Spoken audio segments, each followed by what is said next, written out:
And yeah, hi, hey, hello, down here. I'm down here this time, over on my screen, and all my friends are up there, up above me, Whoa. because I'm just capturing the Zoom call kind of directly like this for now. I might figure something else out later on, but um, yeah, I kind of originally wasn't sure I was going to stream this game, but you know what? We're here anyway. Um, so yeah, this is Shadowed Mage.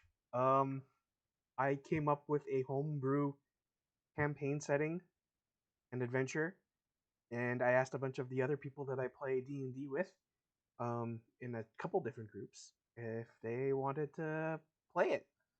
And so now we're here and we're gonna do that.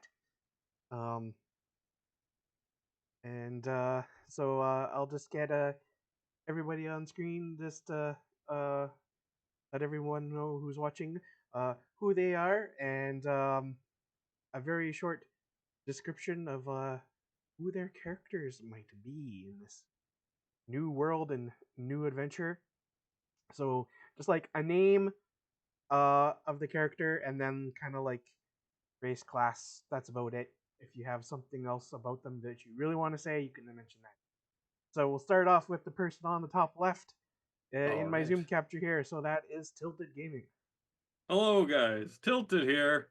He, him pronouns. Tonight, I will be playing the Earth Genasi College of Spirits Bard, tour guide, storyteller, orator, and the party's guide through the desert of Zalkaresh. Excellent, very good. Um, and then I'll pass things on over to Drew then. How the fuck am I going to top that? You don't. It's okay. We start off strong. That's fine. It's all good. Hello, everybody. I am Drew the Damager, he, him pronouns. And tonight I will be playing a Tabaxi rogue. That's all you're gonna give us. Sick. Yeah, of course, he's a rogue. He's mysterious. What about a Okay. name Oh at boy, least? oh boy. Maybe a name? Yeah, we'll get to that. Okay. Okay. Don't know who you are yet, Tabaxi Rogue. Okay, and then we'll go on over to oh my god, a truck. I really was just gonna go, my name is Hoodie, he and pronouns, and then just stop to one up Drew. I'm not gonna do that. My name is Hoodie, he and pronouns. Tonight I'm playing the quintessence of light dancing beneath calm waters, aka Quinn, tall and billowy water genasi, water domain cleric. All right, thank you very much, Hoodie. um, and then we'll go on over to Gubby. Hello, everybody. I am Yoigo Wayne Lin, also known as Gubby, he, they pronouns, and tonight I will be playing Shivagrim Balasal, a bioluminescent deep sea shark triton warlock who eats the dead for secret reasons. Mm-hmm. All right, thank you, Gubby. And then sir appearing only in audio. Hello. Barrymore. Go ahead. Hi, it's Barrymore. I was it he, him pronouns. I will be playing tonight as Truk. He's a paladin, dragonborn paladin, raised off the streets, formed into a soldier, and now he's on a search for a purpose. He's found one, and that's what's bringing him to tonight. All right. Good. Good work.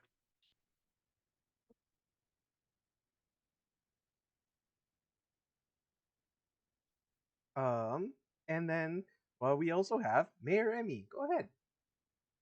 Hello, I am Emmy, she, they pronouns. My character is a Triton Horizon Walker Ranger. She comes from a prestigious bloodline, but she has left her family due to an arranged marriage. Gasp.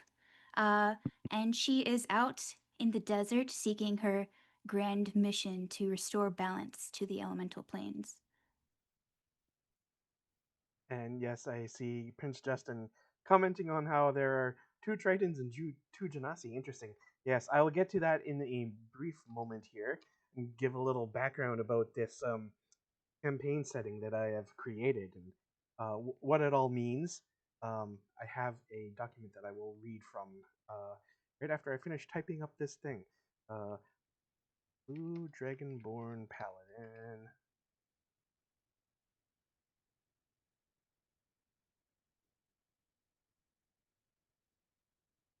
Oh, did Yeah, I there's give going to my be a name? lot of. We're kind of just working off the cuff on a lot of this stuff because we wanted to stream it tonight, and so we're just like, hey, let's just do it. And Shadow's been running all over the place, so if you expect it to be crystal clear throughout the entire stream tonight, don't come in expecting that. But No, it's this is okay. High This is quality, Guerrilla D&D. 24/7. Yeah, it's very much guerrilla D&D. Yeah. Okay.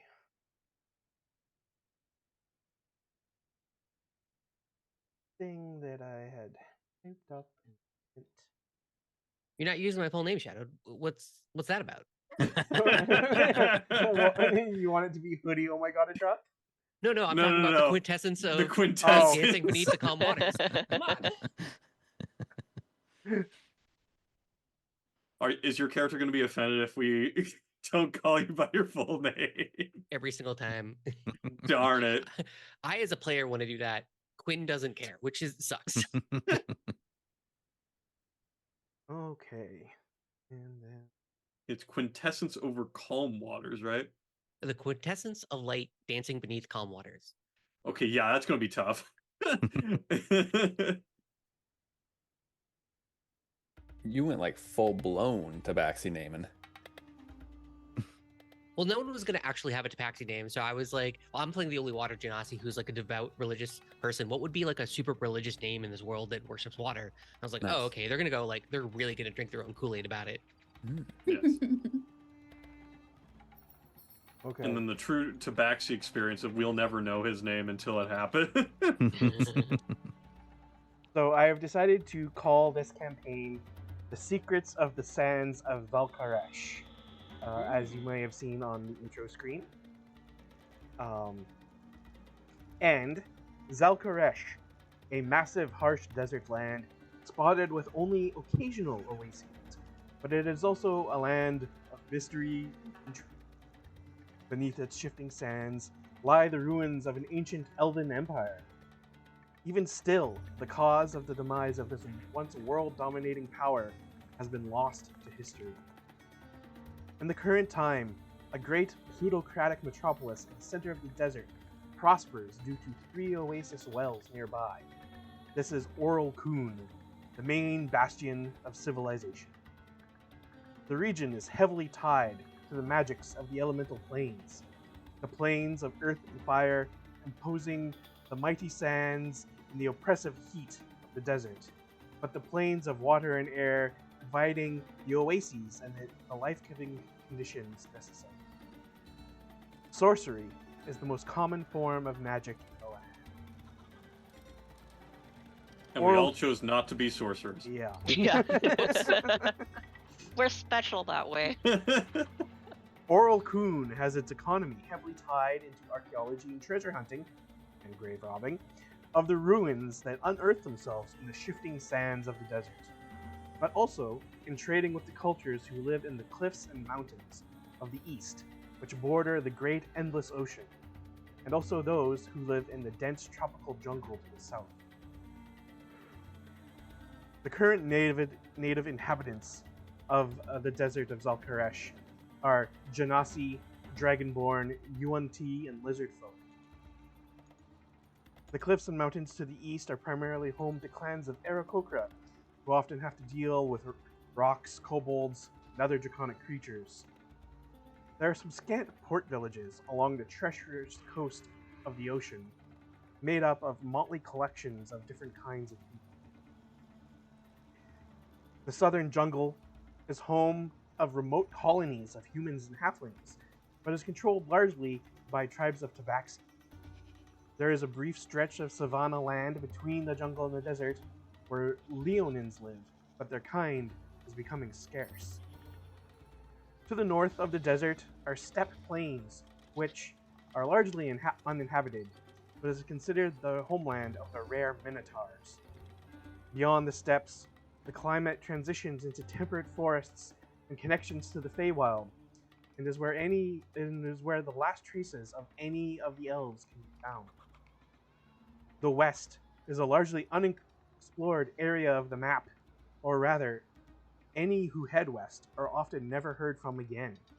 But yet, somehow, there are rumors that far beyond the reaches of the desert to the west, there exists a verdant land of grasslands, great lakes, and strange peoples and civilizations. And so, now, I am going to ask Drew, because he was the main one who messaged me with this to begin with,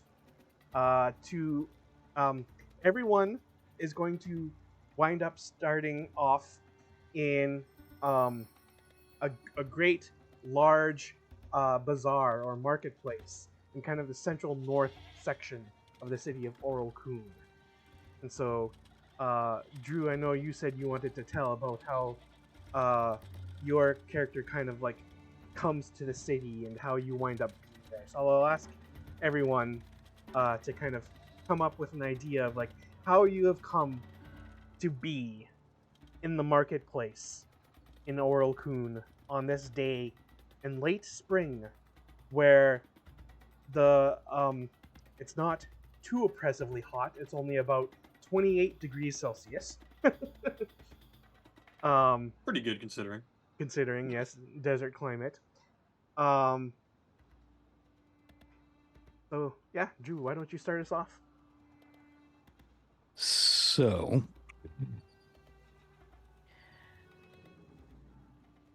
across a vast desert with the heat distortion rising off of it, there's a cart. The cart gets closer and closer and closer to a city. On this cart is a Yanti who's driving it, and a tabaxi in the back. Cart gets to its destination. The tabaxi, who is putting stones into a little leather pouch and taking them out, putting them back in, testing the weight, taking some out, putting them back in. Finally, the cart stops. This tabaxi gets out, gets off of the cart, and claps the Yanti on the back of his shoulder and flips him a gold coin.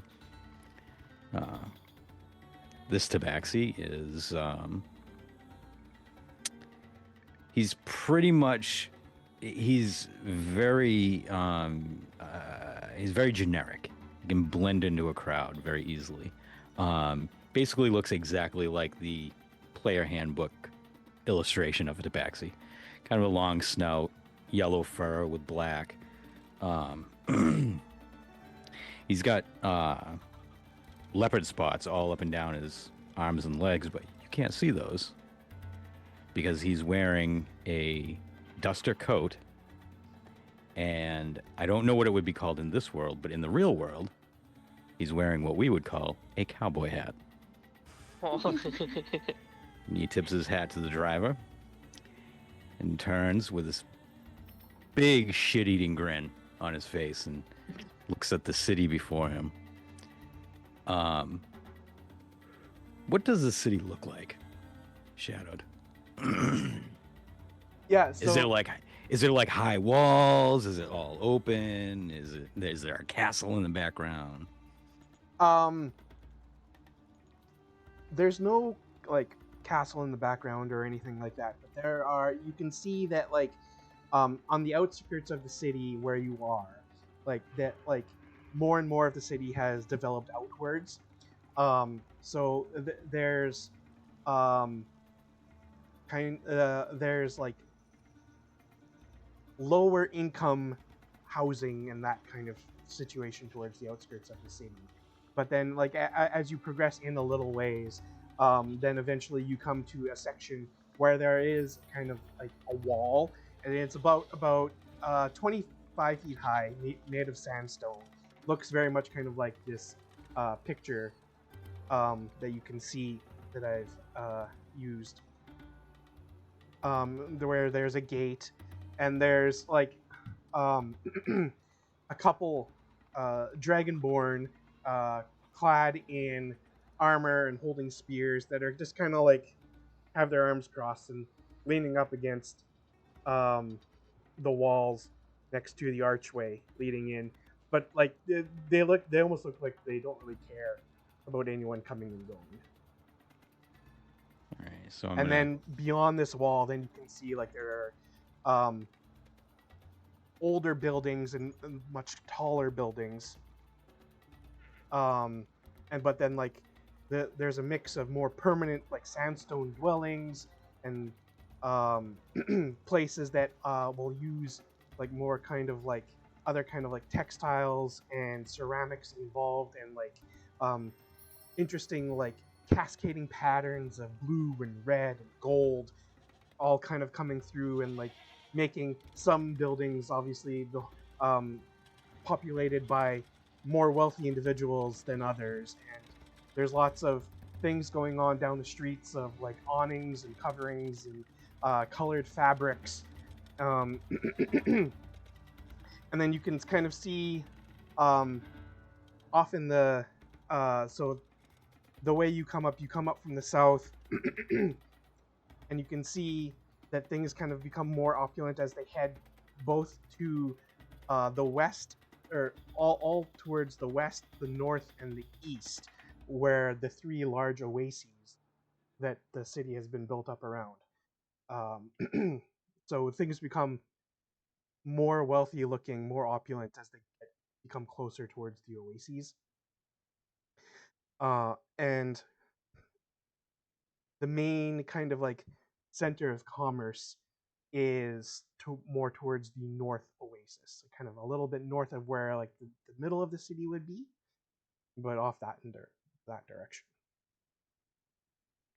So I'm going to look up at this city that I'm standing in front of, and that shit-eating grin is going to turn into a look of disgust. And I'm going to catch myself and put my big old grin back on. I'm going to head towards the gate. Are the Dragonborn going to just let me through, or do they stop me? Like they notice you approaching, and then they'll kind of like give you an eye up and down, but they don't stand up straight or anything. They just kind of continue as they are. I'll tip my hat to both of them, and I'm going to make my way into the city, and I'm going to look for a place that is.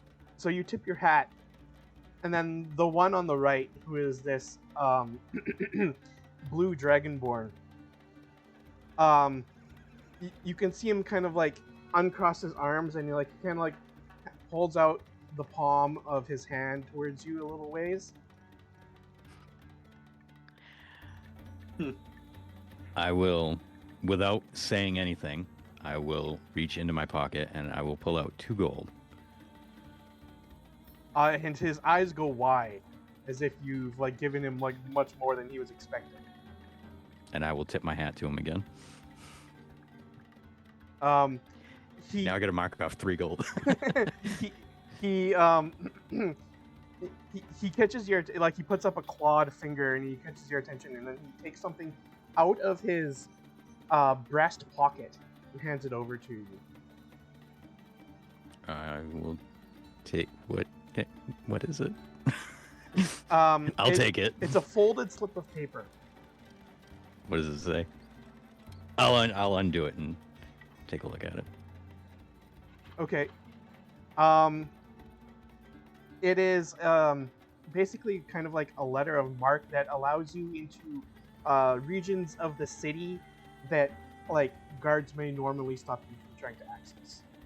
Ooh. Nice. So I'll take that and I'll put it in into my leather armor, or into my duster coat, I guess. And once again, without saying a word, I'll tip my hat to him and I'll make my way in. Okay. And I'm going to look for a populated area where there's a bunch of people. And I'm basically searching for a mark.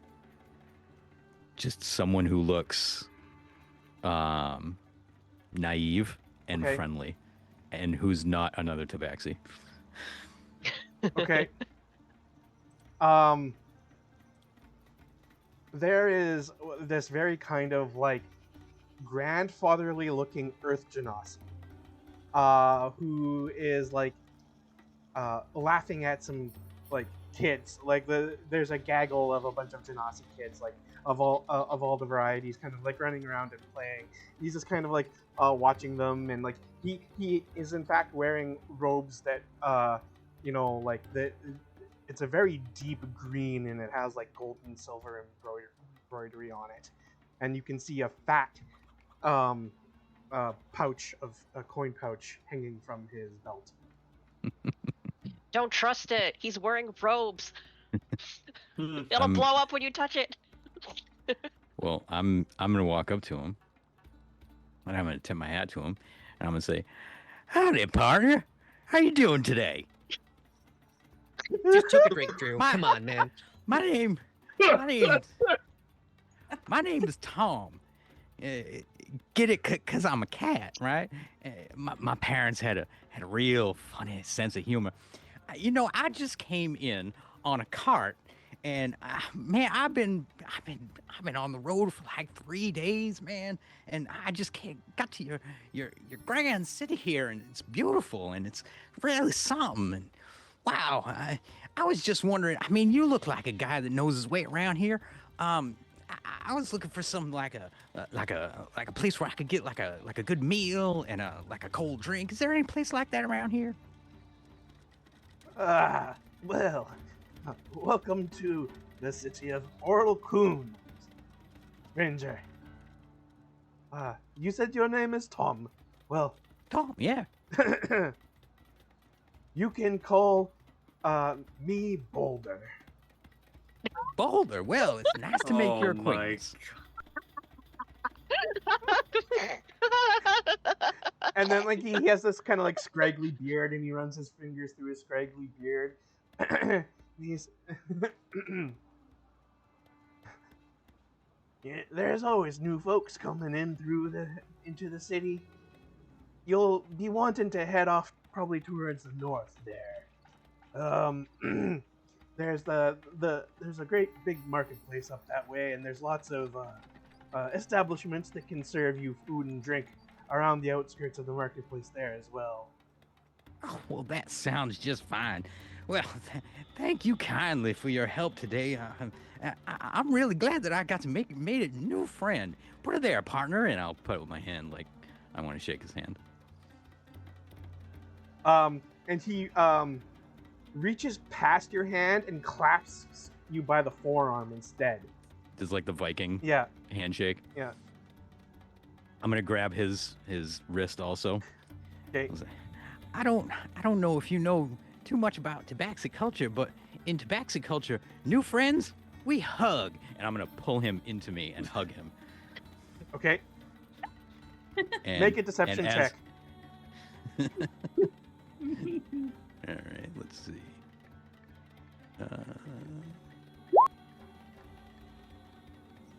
13. 13. 13. Okay. All right. Yeah, he seems to be just like quite happy with having met this very friendly stranger. Boy, howdy! I sure am glad that I ran into you today. You've been so helpful, man. I can't tell you. I was on the road for so long, and as I'm going through all this, I'm gonna try to steal his coin purse. Okay. Make a sleight of hand check. Oh, Oh dang! 22. Great to- Dang. Yeah. Well, and instead of just stealing his coin purse, I am going to replace his coin purse with the bag of rocks, so he doesn't immediately Yeah. Nice. realize Uh huh. that that I've taken it. Okay. Well done. Well, You've done this successfully. Well, I must be getting going. I really hope I see you around town sometime. Boulder, was it, right? Yes. You have a good day now, sir. Oh, you too, my new friend. And I'm going to start walking away. And as I walk away, I'm going to take the coin purse, kind of throw it up in the air and catch it and put it in my pocket and go, fucking idiot. And I'm gonna take the hat off and go, at least I can be done with this stupid bullshit now. And as I walk, I'm gonna just pop it on the head of a little kid that's walking by without even looking at him or anything, and I'm just gonna head towards the marketplace. Okay. If you were to look in the coin pouch, you would find that you successfully stole 80 silver pieces. Okay. I thought you were gonna say 80 gold. I was like, no. oh shit. Okay, yeah. 80 silver, 40 copper, as well as 3 gemstones. 2 of them being worth 10 gold each, and the third one being worth 25. I'd still say you're pretty close to. So I'm putting this in the party's coffers, right? Is that how this is working, or not? You got Hold pretty on. close to 80 gold with that. It was 80 silver, 40 copper, and gemstones worth how much? 2 worth 10 gold and 1 worth 25. 45. So 45. Okay. All right. So you got like 53 gold and 4 silver, essentially. Nice. Quick I mean, math. you could just leave now. You don't have a reason to be in the city anymore. You could just leave. This is huge. Well, the reason would be, what if I got more? Right? You got to remember this. Could just get just a tiny bit more. All right. So you are off to go find one of the food and drink establishments near the market. Yep. Okay, sounds good. Then I will ask if anyone else wants to volunteer to have any kind of entrance to the city or anything like that. Well, Or an explanation of how you are going to be there. be in the vicinity of the market points. I can go into a little description. I don't think I'll be able to top that. That was pretty damn solid, man. I appreciate that. That was fun to listen amazing. to. But yes, Tour is actually in a long line of guides that have lived in the city for well over a couple of centuries across many generations. But essentially, Tour is a guide, but guides don't always make a ton of money, so I tend to go around to various different establishments, and I am often used for celebrations, storytelling, being an orator, there for funeral rites, marriage celebrations. I'm the guy that people trust to go and take care of a celebration on a cheaper dime and still be considered sanctified because I've been approved by all the various connections that I have in the city. And recently I had heard that a party had died in one of the ruins, and I know for a fact that there'll be more adventurers coming forth to be guided to said location for another group involvement. So I came to the bazaar seeking that out. And in terms of how Tor looks, his skin color is very much of like a earthen, like gray kind of color. His clothing itself is it's got like a vest on. It's a very, very pink vest for his center vest, and then he's got a coat over top of that. It's in purple, outlined in pink, and then he's got a feathered cap for his hat. Very nicely done. I don't like in desert culture those kind of boots that have those curved soles at the tips. He's got those for his feet as well. Okay. He's kind of well dressed, very good looking, but underneath all this very good-looking armor and everything, he's got a leather vest and everything, and he has various equipment pieces. So he's been through combat as well. He's a seasoned guide, and he's coming to the city for this part of the city for both the adventure, as well as the fact that he's heard recently that a certain Triton has gotten themselves into trouble, and they are currently on parole. And he's been told to keep an eye out for this particular character. Oh. Okay. But yes, his whole thing is that he's got a lot of different connections throughout the city. Mhm. And he's currently just being there for, making a next score, next little bit of cash to keep things rolling. Okay. Hoodie, do you have an idea of how your character comes to be in the vicinity of the marketplace? Of course. Quintessence doesn't get out very often. Keeper of the Spring of Life and working around the waters is pretty much an indoor job, almost 100% of the time. But Quinn, every so often, has to come out to get offerings for the Spring of Life and various sundries for himself. He does it. It's one of those things of like the keep it on the down low, but I'm also here to pick up some fabric. Quinn is a imaginarily tall water genasi, standing around the 6'8", with shockingly pastel sea green skin. So he kind of sticks out in a crowd pretty much anywhere. Bright green, light green skin, and like extremely light blue eyes with like gold flecks in them. Kind of in a area where most things are earthen colors, has a tendency to stick out. So he kind of has a bit of his muslin hood up and tries to keep hunched shoulders that don't help at all from standing out in a crowd as he makes his way between fruit, pottery, and fabric stalls. Okay. Dark green wavy hair pokes out from this muslin hood that pops out by the roots. It turns into like a bright seafoam green with a front cowlick that kind of causes a bit of a wave that keeps the hair naturally parted around his face. He's bedecked in what looks to be just multiple, maybe like 100 layers of muslin cloth that have been worn, like almost threadbare, worn down. Muslin already a very thin, fine fabric. It's worn down and like layered over top of it itself several times in colors of light blues, teals, and whites to imitate the break of waves in the ocean. And on top of that, he wears the tabard that has like the gold embossed, the gold embroidered holy symbol of the church on it. Okay. He doesn't have a lot of accoutrement. The only thing that's like noticeable of things that he's actively wearing are on his wrists and ankles, he has turquoise and golden jewelry. And on his right arm, he has a leather strap that has a piece of like bright blue sea glass with like a hole bored in it, looped in. And he has bare feet. Where he walks, there are footprints of water behind him.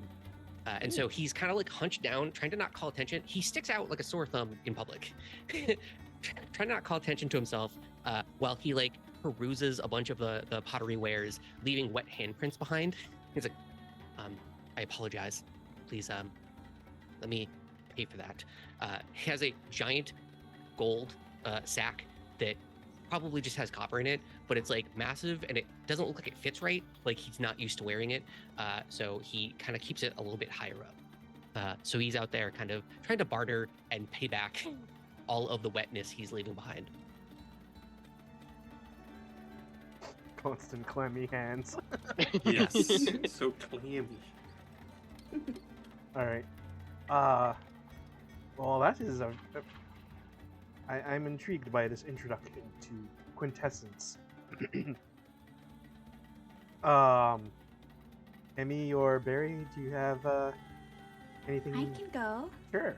Go ahead. Okay, so Lady Nerison Thalarath didn't know precisely how many attendees she had growing up. However, she certainly would miss their presence as soon as she ventured onto land. It was something she had experienced before, had trained, had learned to weather herself in various other conditions. But she always had a party with her, always had those same attendees looking after her every whim or need. And now she feels the ache of of the desert, the heat drying her scales. She is a Triton.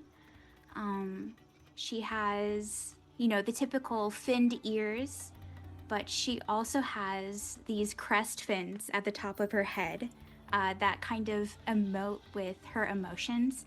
And right now, her crest fins are flat against her head because she absolutely abhors the situation she's found herself in, but she presses onward. She's been walking through the desert, making her way towards civilization because she needs to fulfill her mission. It was her family's decision to put their only daughter in an arranged marriage that she completely and entirely rejected, that pushed her finally into the desert to study the the disturbances in the plains. And now on her own, needing to find a place to rest, needing to learn how to work for basic things that she had never even thought about. She's seeking a party. She's seeking people to work with. So she's been on the surface for probably 3 months. She took up a party with a group of archaeologists who were studying a ruin. And that group of individuals were fairly shady. And she finds herself the only surviving member of that party into the ruins was herself and a certain blue dragonborn paladin. And I'll let Barry talk more about that. Okay. But they would have been in Orokun for a brief period of time after that failed party into the ruins. And they would be searching for contacts for someone to fund or assist with their next mission because things went so horribly. And she would be in the marketplace looking with her emerald eyes and her green cloak pulled up over her crest fins to hide them, but still her fins would be like twitching under the hood as she emotes and looks with disgust at a particularly stale and dry piece of bread. And she would go, "Don't you have anything fresh? Anything raw? Why does everything have to be cooked?" Okay.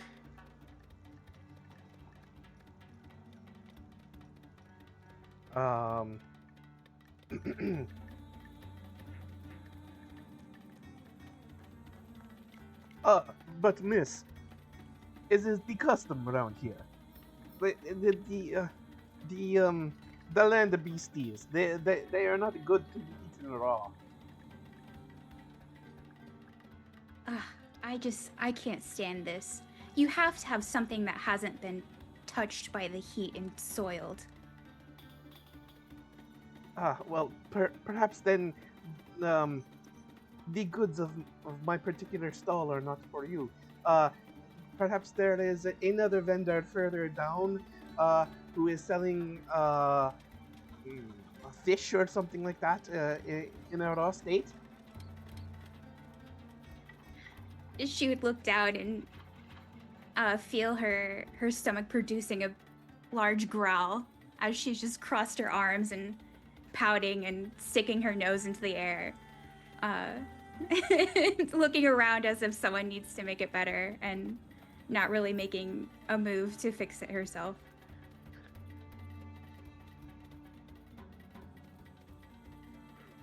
Okay.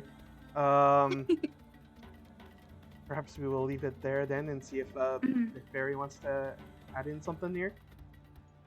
Right, yeah. As far as him kind of going back, Druk is a blue dragonborn. He grew up on the streets, very rough and tumble kind of upbringing.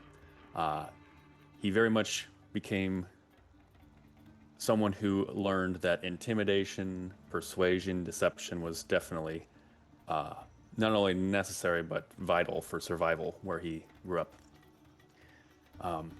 As he got older, the Platinum Guard took him up, picked him out from the streets, and essentially taught him how to refine his more raw fighting, which they saw as an asset, and to train him more into a soldier. And he became quite good at it too.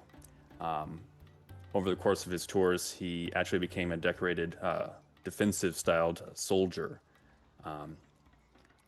He is he's about 6'6", fairly tall, 250 pounds, pretty imposing, large dragonborn, blue scales. He is overall.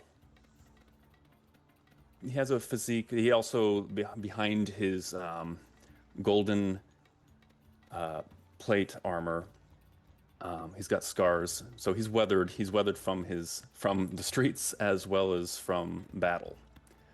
And as mentioned prior, definitely came to the city a couple. Seems like about a week or two ago. Time kind of flies, but has been out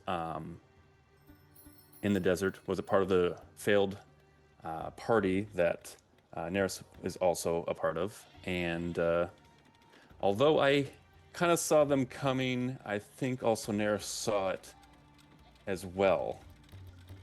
And so it just so happens that we I don't know if it helped save us get through that, but we landed here after we freed ourselves from the collapsed tunnel. And we've been here for, like I said, about a week, maybe two. And kind of walking up from behind, kind of gathering up where, say, Neris and this vendor was. I kind of already know from being with her for a couple weeks now. I come up with a, would you say like in this region to have like dates or apples or pomegranates? What would you say is like more like of a fruit that would be like available? Yeah, like dates or pomegranates, definitely something like that. Yeah, figs. Okay, well, figs. Okay, figs and pomegranate. I come up with a package or a couple figs, knowing that she would prefer probably something in the more raw form, like for you. She would take the fig and kind of hold it up to her face and give it a sniff and stare at it for a moment. And after a long moment of pondering, not even looking at him, and go, "This is adequate," and take a bite.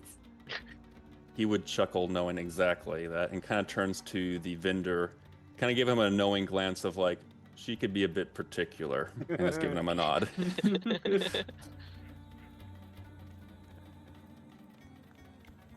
And yes, that's how we came to the city.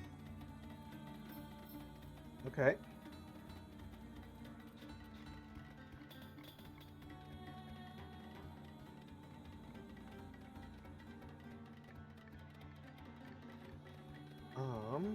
So. Now we just need Gubby. Yeah. Do you want to Yeah. go for it there, Gubby? So I have been in Oralkun for a little over 5 years now. But the majority of that time was spent in prison because I ate a body off of the hangman's noose. And for some reason, nobody liked me doing this. So, yes, I am the one who is out on parole. And as I am going through this marketplace, I am more stalking through this marketplace because that is the only way that I know how to ambulate on dry land. Like Barry and Hoodie, my character is of the imaginary stripe. But their proportions are extremely bizarre. They seem a little lopsided until you consider that, oh, wait a minute, you're adopted for moving underwater as opposed to land, and then their proportions kind of make sense.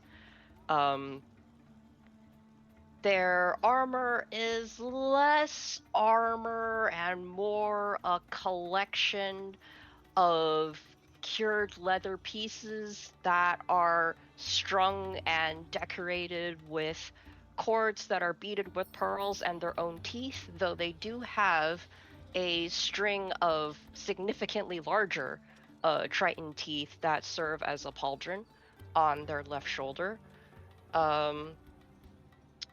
And as they are moving through this marketplace, there are people who look at them and kind of do that sideways shuffle of, oh god, I don't want to be around this person. This person is not so great.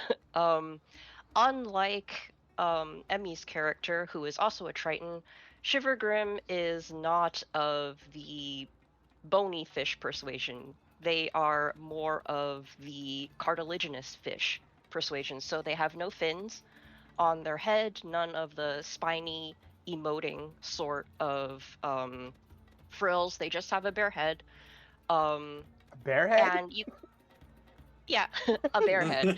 Yeah, and you can kind of tell that looking at them that their hide is very thick and it has like the toothy nature of shark skin. They're a very dark blue-gray on the dorsal side, and starting from the lower half of the face down, they're of a paler blue, going down the front. Their eyes don't have lids, and they are completely black with no white, and every now and again there's a milky blue-white third lid that kind of schlicks across the front of their eyes. When you do see their teeth, there are multiple rows of them.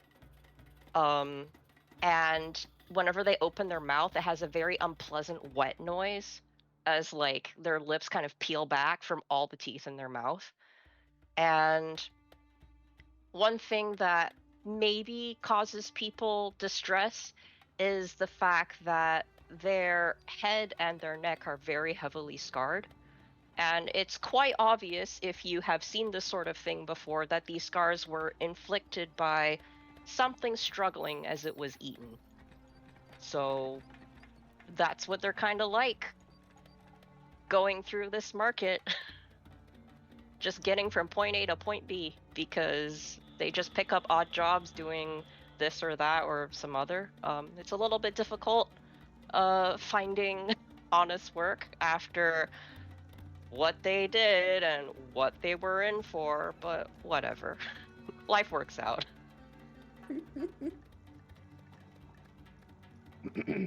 Probably, if I was seeing you walking into the market at all, I'd be like, well, they made it at least very easy for me to figure out who my quarry is. I'm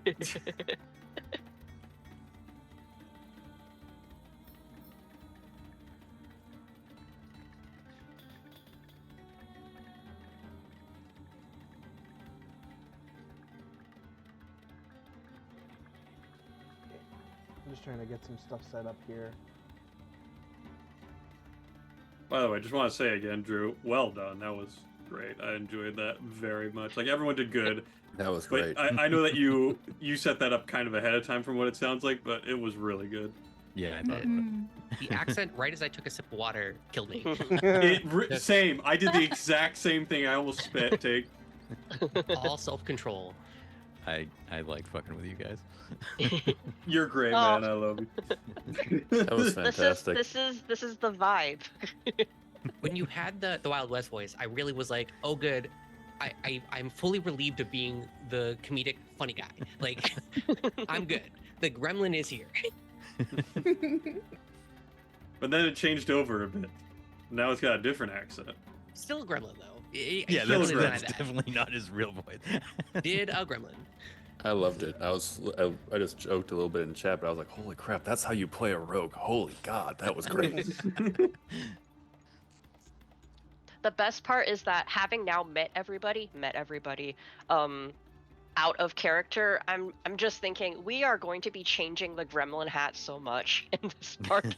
Oh, yes. Oh, Perhaps there will without even a be 2 doubt. gremlin hats.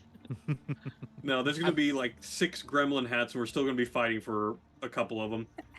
10 gremlin hats and a trench coat. There Yes. it is. There has to be 2 responsible players, right? I'm one. I've claimed one spot. One of you needs to be the other one. So I am responsible. I have a feeling. your character, though. I have a Yeah. feeling that Barry's Okay, character will alright. probably be the other anchor in that. So you're probably good. Probably. Barry's He's like, got I some want custody of rules. none of you. He's a paladin, so he's got certain rules. But again, he's grown up with deception and stuff. So shenanigans, he's like, hey, if it gets us or what we need, shenanigans up. Mm.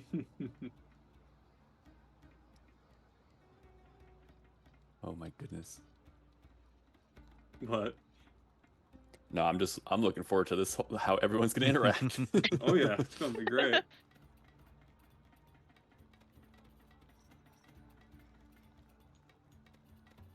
Also, Tilted, I have a very important question for your character. Okay. What's the color of the feather in Tor's hat?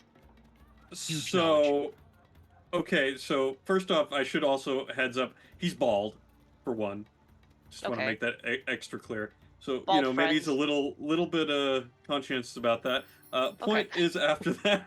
A boulder Um, dome? Is that what you call it? But yeah, in terms of the feather, it's white at the base, and then it seems to have gone to a pink color, but it was like painted in pink, Oh, okay. not like Nice. naturally. Also, I like- was thinking, Yeah, yeah, if you're an Earth Genasi and you're bald, yeah. if you apply enough pressure to your head, maybe it could turn into a diamond. Could happen, you know. Mm. Mm. I Character do have the arc. means to mold Earth. Shine bright like a diamond. Although I think if this could happen, you should make your head like not round. You should make it a funny shape. Oblong. Well, I was thinking more spiky. Okay. That's very interesting. I don't know how natural that is for Genasi. Well, if it's a crystal formation, then yeah, it would be supernatural. Can I just realized I didn't really describe my character. Can I offer up more like appearance description? Oh yeah, Yeah, go sure. for it. It seems Absolutely, Shadow's still yeah. busy here, so take your time. If you had any extra Okay. detail work, go for it. Yeah, so I think my character is probably the smallest in the group. Everyone is imaginary, and Narison is like 4'11", and she has, so at the very like top of her head, it's like it goes from red, and then a gradient to cobalt, and then her face is pale, but she has like around framing her face, it's like red similar to her hair and kind of stripes inward towards her face, and continues that pattern. Like her neck is like pale, the undersides of like her hands are pale, but she has that like continual crimson until it goes to like a teal on her hands or her feet. Of course, like the webbed fingers and hands. And she has a silver, very expensive looking sort of like neck. I don't know what you would call it. It's like a piece. It's not armor, but a piece of jewelry that covers her entire neck and the upper part of like her clavicle. And it has intricate designs of like waves and the deep ocean and a large emerald directly in the center.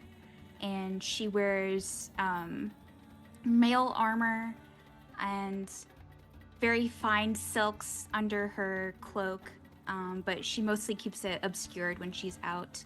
And she carries a bident in one hand and a shield with a pattern of an eye, like a squid's eye.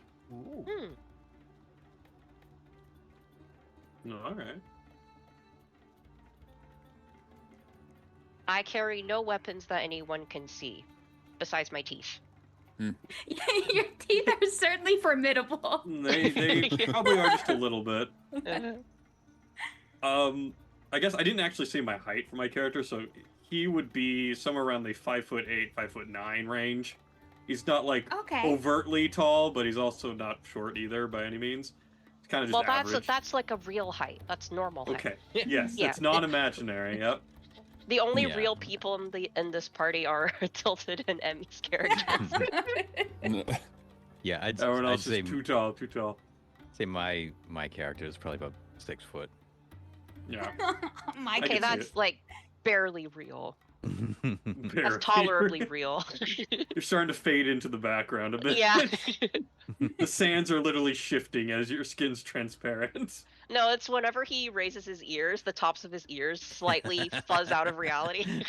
Ah, yes. Excellent. Is there any other details? I guess, like, equipment. He's got, like, a very pink leather armor, because I really need to establish that he's wearing lots of pink and purple. That's, like, his whole thing. It's desert high vis, which I kind of love. Like, himself would blend in super easily with the grays and earthen, like, color to him. But no, he has to be standing out with the sheer brightness of all of his colors.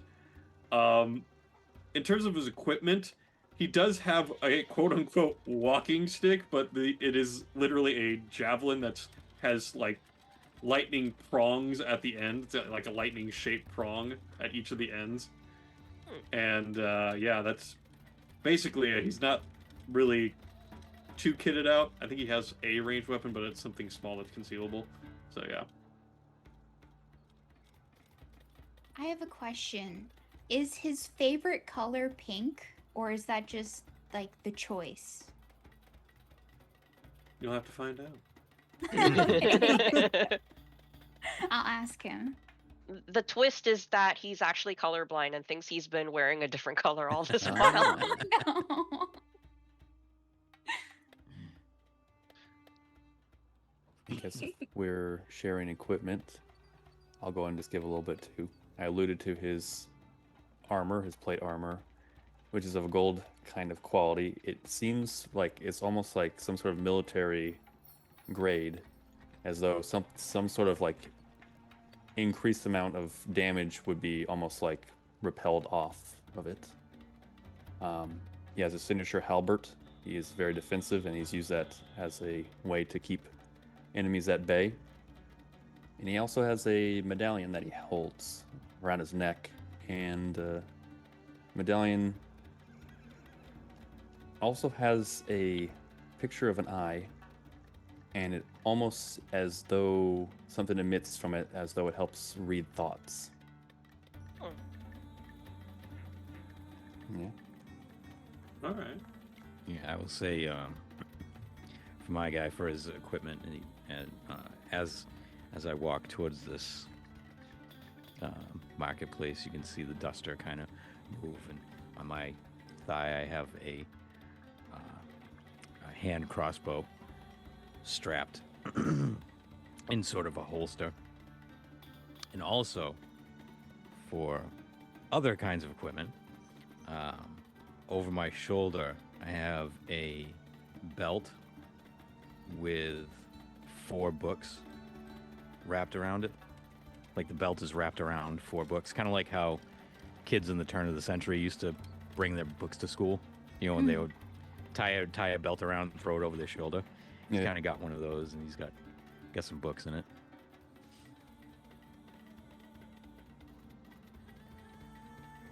I don't think Quinn has anything.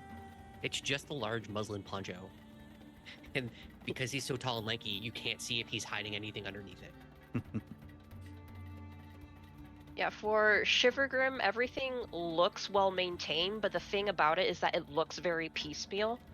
And if you look closer, you can kind of tell, oh, it's because of their shark skin, they keep chafing through whatever it is that they're wearing. So there's like specific chunks of what they're wearing that are just not there because they've learned, okay, I keep wearing through this particular section. I'm just not going to bother wearing anything on that section. Um, and also there's specific parts of their body they just also have open. Because as a deep sea creature, they communicate primarily through bioluminescence, and if you cover it up, no one can see what you're saying. It's not their fault that no one here understands nothing about what they're saying, but it's good to have the option just in case.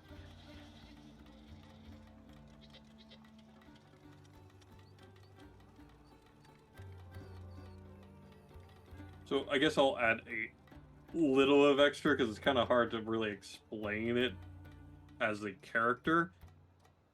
My character would suffer from a sort of tritanopia color blindness, where the only color that actually has any sort of punctuation to it that I can see that isn't like grayscale is like pink and purple. Oh my You goodness. called it. I knew there was something. I love the idea of my entire character who's just greens and blues, just all grayscale. Yep, it's just all grayscale to me. I can only see pinks and purple in some sort of light. Not much, but it's at least adds color. You gotta add some color to your life sometimes. You could probably see some of Shivergrim's bioluminescence then because they use different colors based on the volume of what they're saying and the tone of what they're saying. Yes. So the default bioluminescence is around like the blue-purple spectrum, because blue light scatters the fastest down below, while red travels furthest. So when they're speaking in red, it's actually meant to be loud. And of course, the brighter it is, the louder it's supposed to be. So something that's very bright and very red is like the loudest they can possibly speak, using bioluminescence. Perfect. We'll get along just fine. Yeah. They can also talk normally. I'm not gonna shine a flashlight at all of you and be like, guess what I'm saying? But I've been cursed with being permanently in a like 50s TV show and everything's grayscale. But they tried to go and add color in it like they did the Wizard of Oz, where they just try to really saturate pink or whatever color they can into it. So yeah.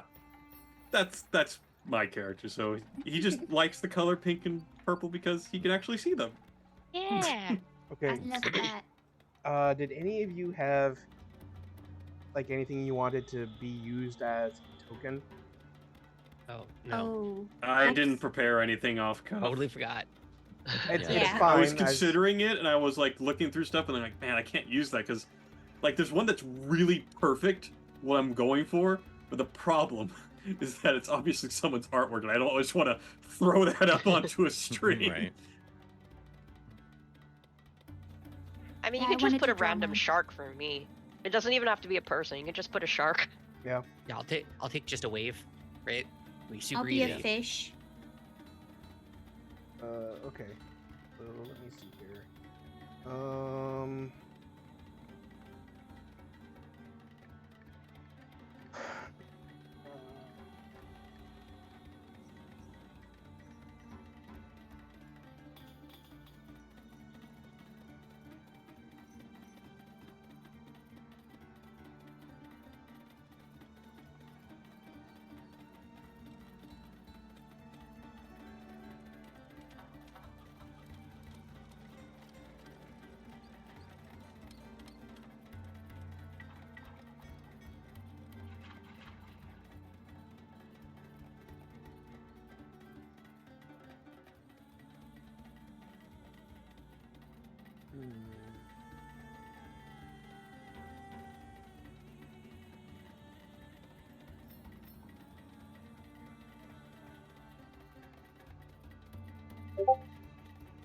Yeah, I went ahead and posted on Discord what I was thinking of. Obviously, it's not Oh. the same based on the colors I was giving, but that you can use your own custom stuff.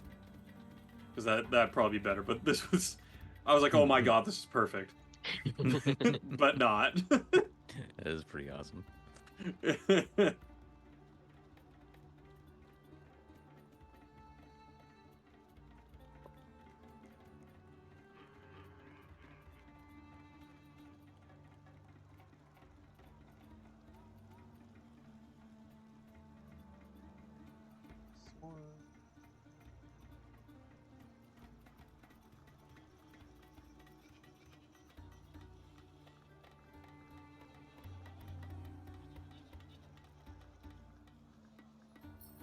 Take off the glass. I'm starting to get a little bit of an optical headache. Oh no. Oh no, don't do that. Yeah, no, it's fine. I felt it coming on, so I should be perfectly fine. But I'm just taking it off now. It'll take me a second for my eyes to readjust, but we'll be good. Well, if you put on the Batman mask and then put on the glasses, does that? Yeah. Yeah, just fix go it, and do the or- pinhole effect on it, you know? Yeah. I Well, don't you think see, the glasses we are a can't. nerf, and the Batman mask is a buff. So between the two of them, you should be just fine. Yeah, they cancel out. The mask stays on.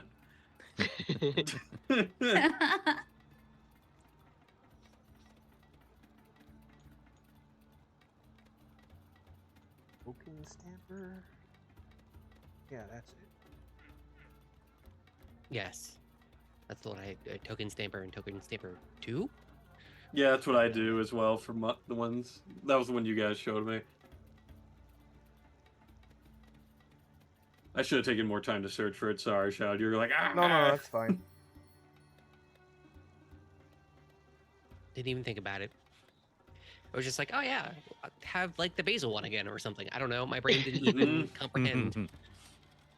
I think it would be funny if we ran this campaign using tokens from our other campaigns. They're You all wanna in use there. moss? Why not? Why is the shark person using an owl? Don't Why question aren't they? Why Maybe does they the identify as an owl, you know? Why, Mhm. why does the tabaxi look like a tiefling? Why does the tabaxi man look like a tiefling woman? No, Trick of it the would have light. been even better if Tam hadn't died. Why does the Tabaxi man look like an old man? Right.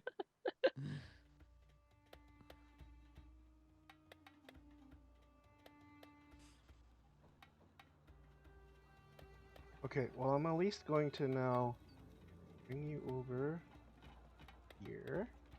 Ooh.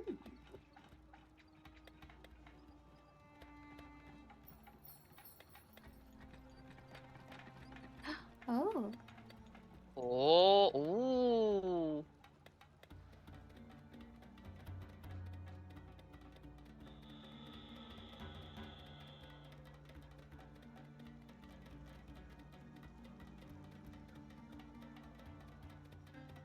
Night. Look at all the people. Hold on. Man, I am not used to having a large monitor. I'm just going, holy crap, look at how big everything is. 16 times the detail. Wait do you see all the passages again in Mad Mage? You'll go crazy. God. Right. On my previous screen, I actually had to have everything zoomed completely out to see anything at all. Now, it just comfortably fits everything at 100%. I'm just going, what is this Wow. sorcery? How have you people been living at this speed? Okay.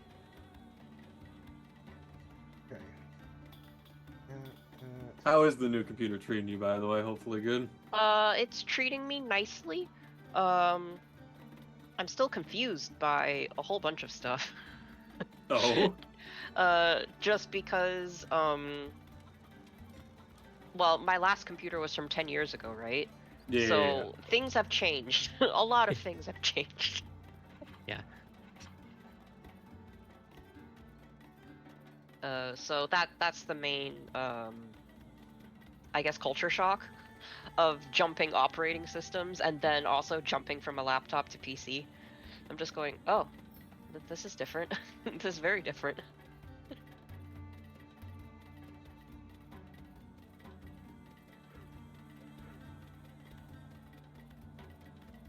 Oh, and I can see everything on Twitch. It's beautiful. Yeah. And you got single monitor set up, right? Yeah, I don't have room for more than one. Yeah. You just duct tape it onto the wall next to it, Duct tape it. sideways. Just Perfect. Go ahead and buy a whole wall mount and throw it up there, you know? Oh, you- yeah. Duct tape works great. I don't know. Buy a real cheap one. They weigh like nothing. The one you just use for chat. Okay. I'm seeing new character models as we think. I'm trying to go and see who's this one. Uh-huh. Because I can see the Tabaxi. I can see what I'm assuming is the water Genasi. Yeah, I moved my. I I thought moved this Quinn. thing was a squid. What is that? Which one? This. I thought this was a squid from far away, and then I zoomed in, and I'm like, is this a kobold? Yeah, that's what I was Yeah, going that's a with. kobold, 100%. Aww. Little guy. I immediately got scared about rain dogs. Well, guy, no thanks. No thank Just a you. tiny little guy. Hey, I don't think we have to worry about brain dogs this time around. You say that, and Shadow's gonna remember it for later. Okay, well. Mind players can't be the move this time. I swear. There's so many other bad guys. Paul's hiding me. Okay, yeah, just throw that terrifying Yeah, monster at us. great. Sure.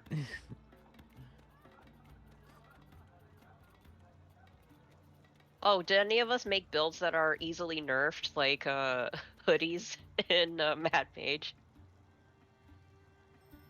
What do you I mean? don't think there's really a need to nerf my character. I'm kind of all over the place.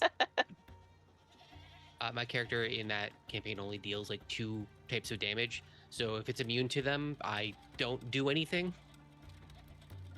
But now you got Firebolt, so you at least can still do something. Yeah. Mm-hmm.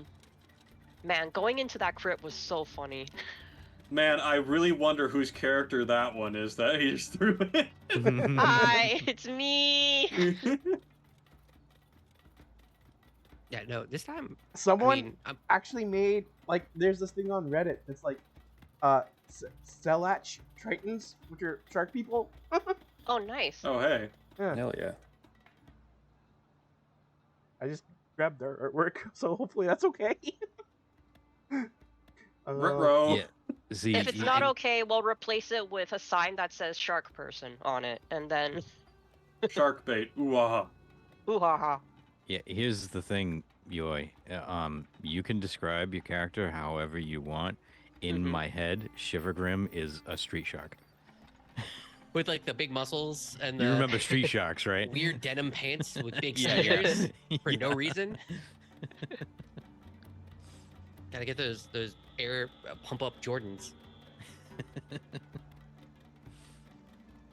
Where did that technology go? Where we could pump air into our shoes to make them fit better? I remember when those were all the rage. And then they exploded.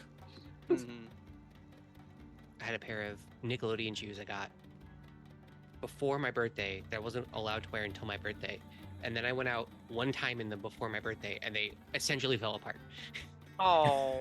And I came home because I was outside for maybe 3 hours. And they were like, I'd asked for them from TV. My mom somehow got them. And I came back and I was like, I learned my lesson on this one. This is a big L for a 5-year-old me. This is-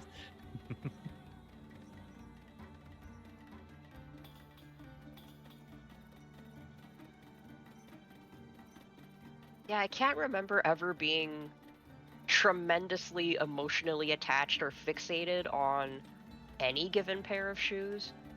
I basically just wore a single dedicated pair until it fell apart, and then I would have another pair until that fell apart, and then another pair Until that fell apart. until that fell apart. Which was great until this thing called different seasons became an issue in my life. Then I was like, wait a minute, you can't just wear one pair of shoes for the entire year. I did try though. I mean, I didn't just try, I also succeeded until my friends told me, stop it. Get some help. And then I got winter boots. You could be the hiking boot person because that's like close enough to winter boots. Mm. Wears them around in summer, and then you have, it looks wildly uncomfortable, but it works. Barry, your Dragonborn is here. Oh my god. Look Yeah, my at sorry, God. you get generic. Generic Fizdens. red. You don't even get to be the color you want. Yeah, Well, if you stare hard enough and then blink, you'll be the correct color. I mean, I'm just looking at it. I'm like, yeah, I can see blue if you look hard enough. Yeah. Want some blue? I mean, my character wouldn't even be able to identify it. So it's just like, oh, hey, are you blue? I don't know. Damn right I am. Does he ever get like people confused then?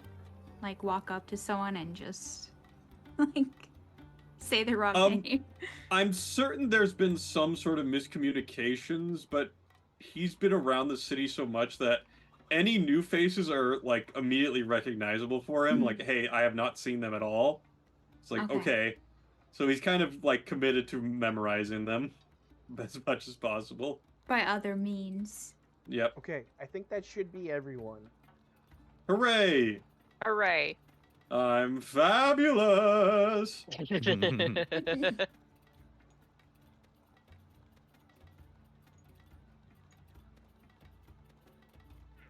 Yeah, so there's kind of like this circle in the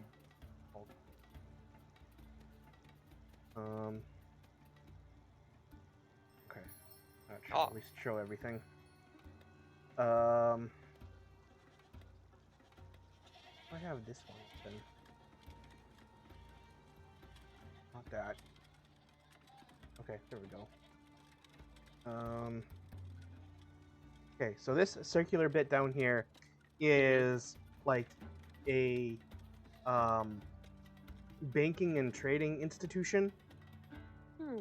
and then these rectangular buildings along the left are like the bottom left one is like a tavern. Hmm. What I should be writing this. Me to type in tavern and all that, I can do that. Yeah, we can do that. Okay, yeah, bottom left one is tavern. Middle left one,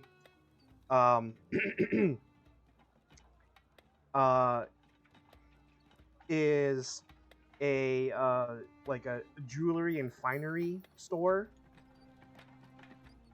and then the top left one is a bookstore. Uncut Jams. Nice. Uncut Jams! Let's go, Uncut Jams! Woo! And then there are all these like stall vendors with awnings over them, selling all variety of kinds of like produce and like rugs and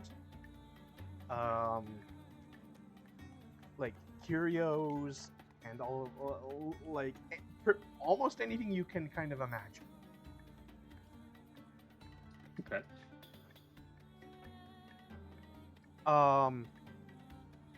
This circle thing here with the blue here, Fountain? Hello.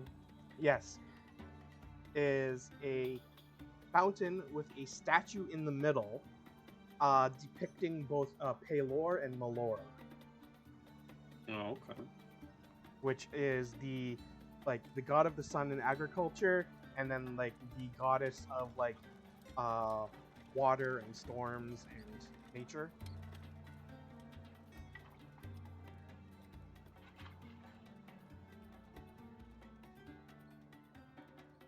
So These are quite position fabulous yourselves- gems we see here. Position yourself somewhere amidst this marketplace map where you think your character might be. Oh, 100%. You said this was to the north of the entrance, right? Yes, Okay, so yeah, I'd be down here in the south. kind of a central north position in the city. And I think with that, maybe we should take a break because we're about, yeah, seems like a good time. 2 hours into the session. Yeah. And remember, everybody, that a break for us is also a break for you. So, as it is with our other campaign, go and eat something, drink water, go to the bathroom, have a snack, prepare for existence, and Yeah. then come back. We'll be ready for you. I know I gotta gonna do one of those things. drain the main vein. Thanks. Thanks. The Jew is great, my friend. We'll be back go blast shortly. out a Duke. That's all for Be now. back soon, guys.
And we're back.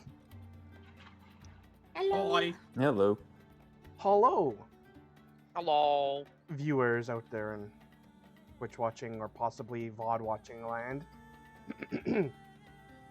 We're back from our break, and now we're actually gonna get into some actual gameplay happening stuff. Actually? Yep. Putting the actual in actual play. Yes. Tokens on this map are not entirely indicative of the exact races here. They're just what I was able to find and use. What? Okay. You mean 90% of them don't look exactly the same with the exact same turban and the exact same no. white shirt? Hmm. Well, I mean, I'm out here shirtless apparently, so Just gotta show off them muscles. that's the show off Hey, muscle thanks for noise. the Prime Gaming subscription. No problem. My man.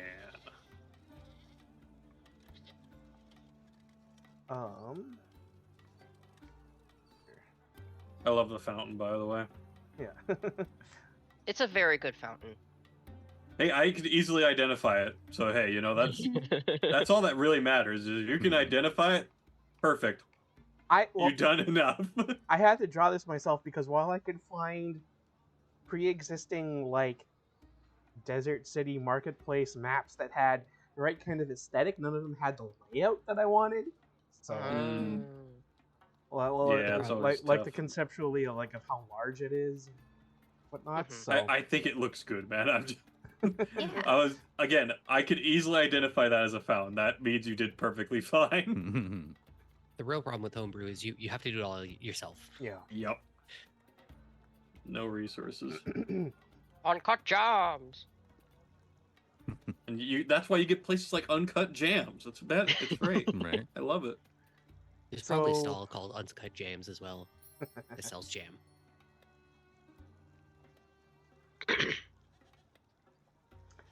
Anyone want to say like what kind of vendor they might be hanging around or anything like that? Oh, I'm 100% Ryan from the jeweler. Okay. I'd be Um, examining all of them. I'd be looking at various pieces like tiaras, rings, various things like, this tiara would go well with that Yuan tea ceremony coming up next year. Do I have Uh, the budget for it? I would be at a stall that sells things appropriate for turtle offspring, Okay. wherever that would Sorry? be. So You know, something For turtle young. something for selling nunchucks and sais and a bow staff and I knew it was coming. I was bracing. Sure. Nice. I don't know what children Is like. the shopkeeper also named Oogway? that is a different reference. Yes. But yeah, wherever that would be, Shadowed. Okay. Sure. I'd say you find something like that. Or have you already put yourself somewhere? I did- did, but it was more for fun. Okay. If you had a canonical turtle offspring, Let's call it Goods. this one over here. okay, cool. I'm over there then. Ta-da! Generic man, now Tortle. It's a turtle wearing a human skin. That's right. Ew. Because Perfect. well, because- Exactly what you're aiming for there, Gubby. yes, because as we know, humans are very rare in this setting. Yes. So if you see a dead one, you gotta wear it, you know, to show off that you've seen something exotic. Show off that wealth of knowledge. Yeah, I don't like this exactly. lore. I don't like it. Why does it matter? You're not a human. It's fine. Yeah.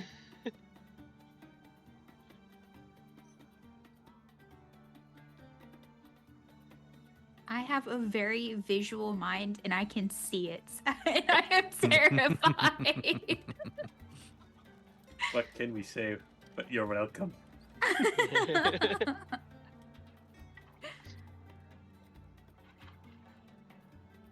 Okay. So Shivergrim is looking at wares that this vendor is selling, trying to find something for Tortle offspring. What's everyone else kind of doing?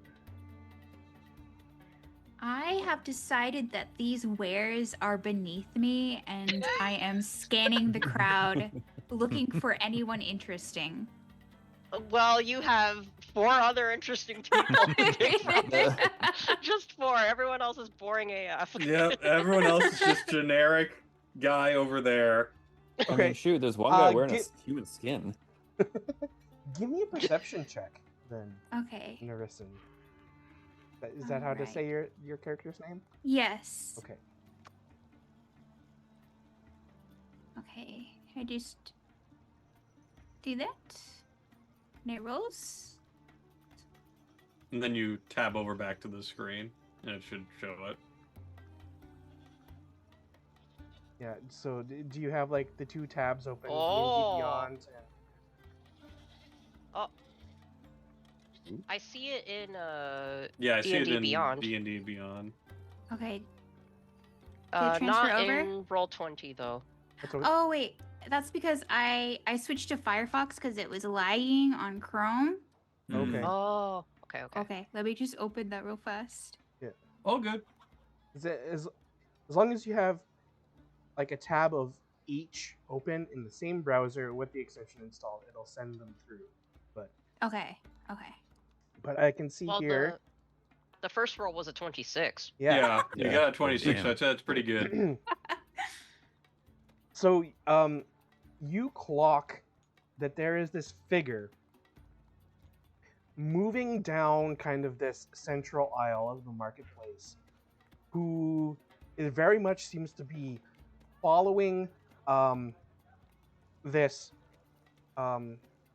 kobold in robes, who has like lots of like bandoliers and pouches on him, and like this guy very much seems to like, he looks like he's trying to be inconspicuous, but you pick him out, and so like you think that there's maybe going to be something that's about to happen here, that he's following this kobold that has all this stuff on him. Okay. I would immediately follow after and position myself as close as I can to them. Okay. Right. So, yeah, right behind. Sure.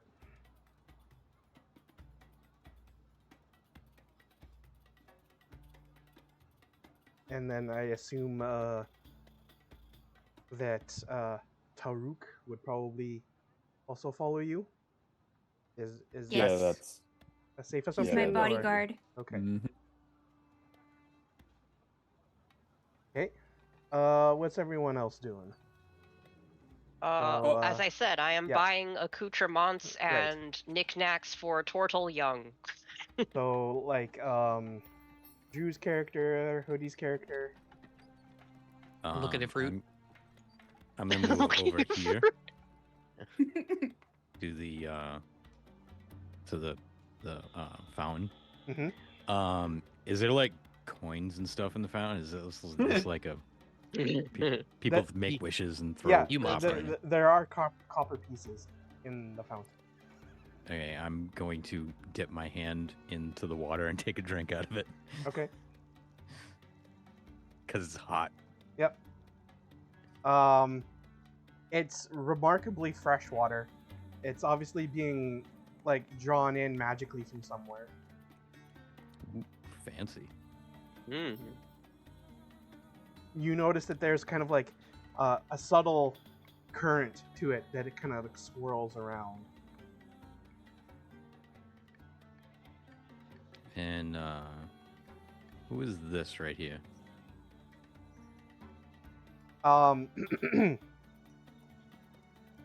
That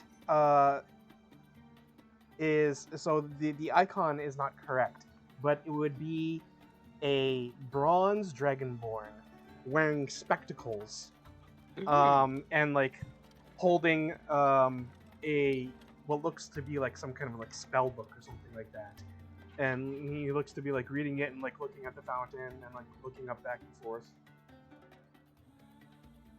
Are you enchanting this fountain, my friend? Enchanting the fountain. No, I am actually trying to learn the spell that makes the fountain work. It is not I who was responsible for it, but I am wanting to learn its secrets. Are you new to the city? New, not so much. I have been here for most of my life. And you still don't know how this fountain works? I have only just entered the Sorcery Academy within the last couple of years. Ah, yes, I see. I am new here. As you can see from my books, I'm a scribe. I'm looking for work. Perhaps in a library or bookstore, maybe. Well, there's a bookstore off that way. He points up towards like the northwest. But then there is also the bank and trading institution right here, and he points towards the circular building. They are always looking for people willing to do like clerk duties, like transcribing things, ledgers. Yes, well, maybe I'll look into that then. Do you know who runs the bank? This particular bank, this building, the person in charge, I believe, is an water genasi lady, named what was her name? Sea Spring, I think. Sea Spring, huh? All right. Maybe I'll go look into that. Thank you for your help, my friend. Of course. And I'll take another sip of this fountain. Okay. All right. So now I think I'll just move right into this. This shady figure comes up behind this kobold, who has all this stuff on him. And really only Narissa notices this, but like he goes to try and like cut a pouch off of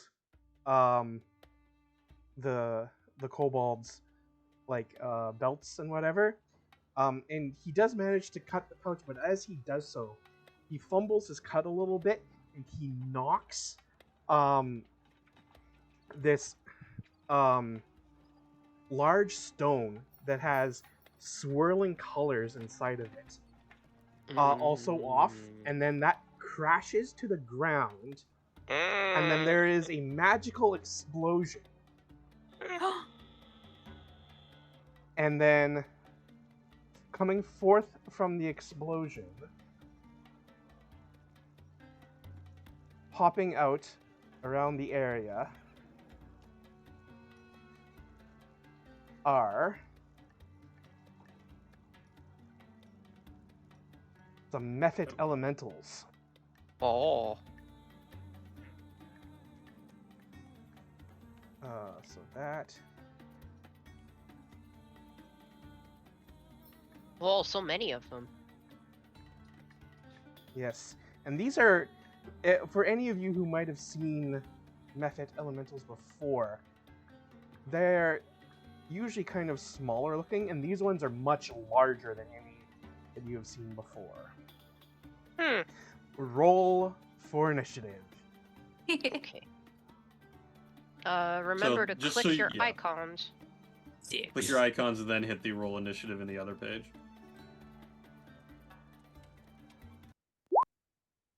I'm coming out with the highest number so far. Oh no, immediately top.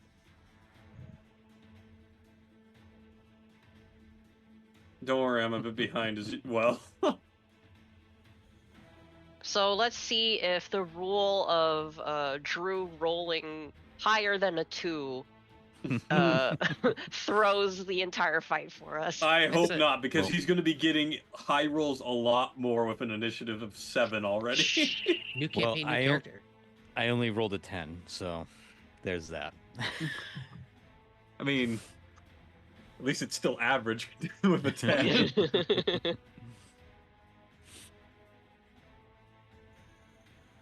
Could have.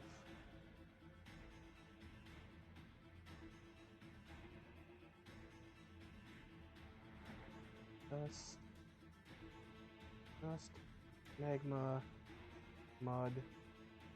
Oh, that's the way. Okay. So let's see here.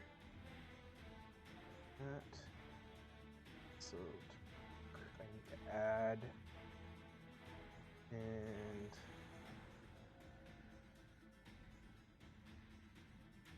Luke at a 21.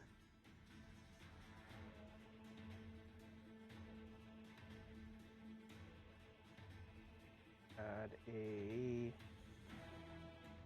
17. Me? Yeah. So, don't I get advantage? Oh, do you? Yeah, I have a sentinel shield. Does Oh, I can't right. remember if that. Yes. That Yeah, is so you correct. should have a Yeah. 20. Okay, that is the 20 then. Okay. Yeah. It's just that you rolled the 17 first, so that was Yeah. what went through on the initiative Mhm. counter. Oh, okay. Yeah. Okay.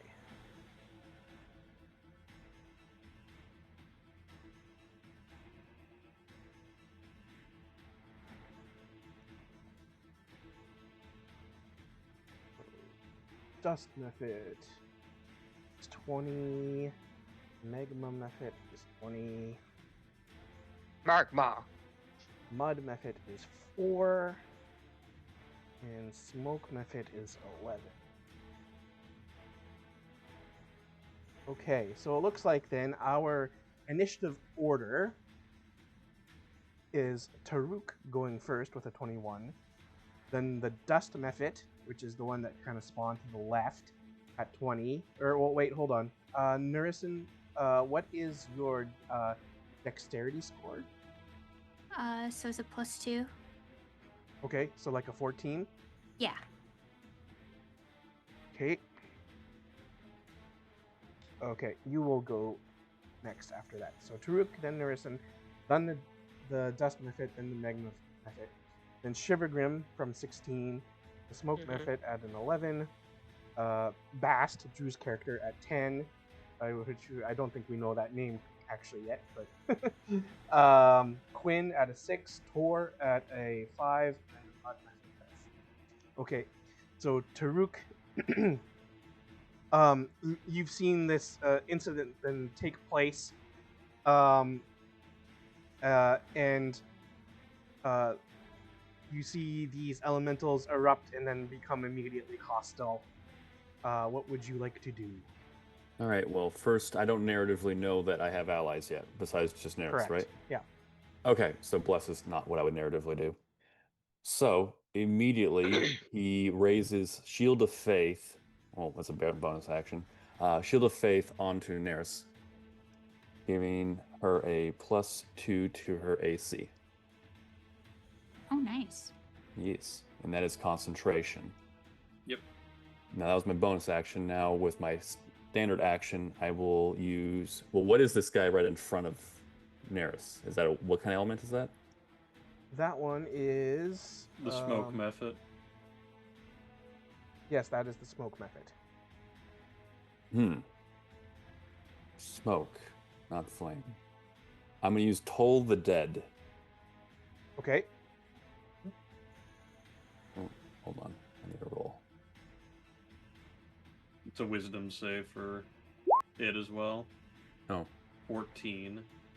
Wisdom of 14 Okay. to get 4. On the smoke method. Should say I rolled the D12 for that. It shouldn't be. I don't know. He doesn't have damage on him. if it does land.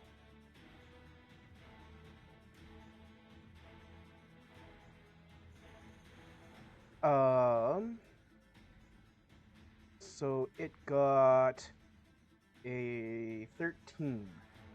All right, So so it that'll go failed. through. Okay.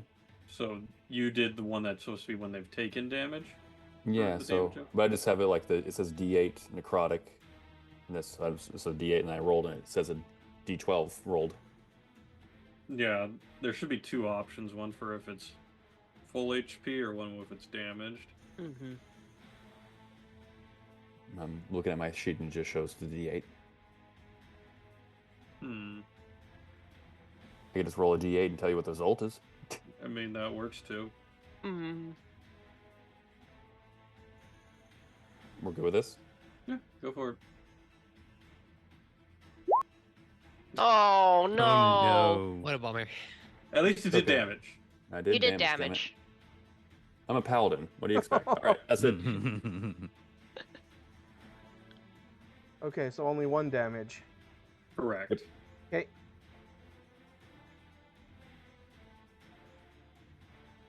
And because I'm trying to keep concentration, it wouldn't be wise to just walk up for the sake of walking up. So I'm going to end my turn. Okay. Then we'll move on to Narisin. You have this smoke mephit right in front of you. Okay.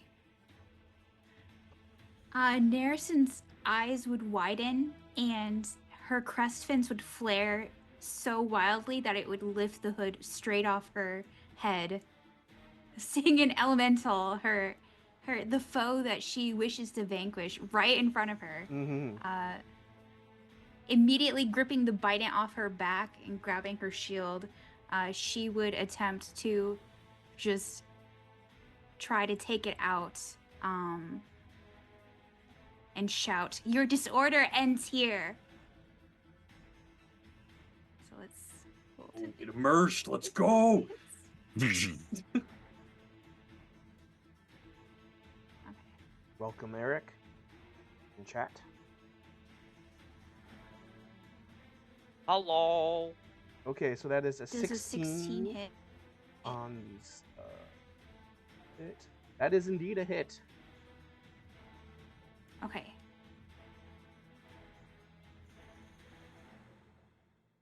Rolling.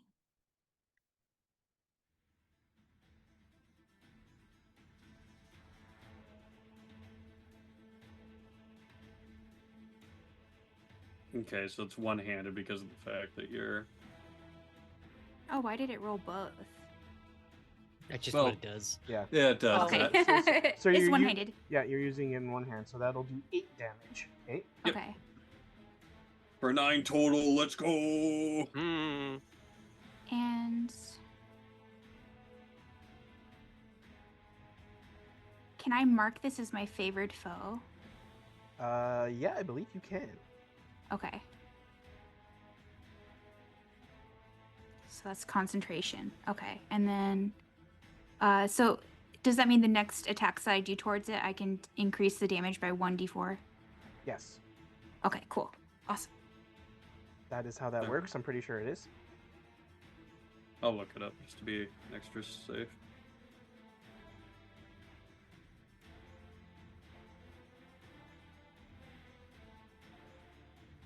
You hit a creature with an attack roll. You mark it.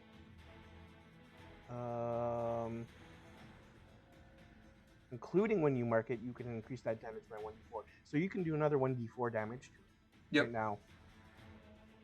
Now? Yep. Yeah, you can apply the 1d4 now. It's free real estate. Mm-hmm, It would be really bad if you had to wait a whole turn for it to be Yeah. useful. Okay, okay. Cool. Okay.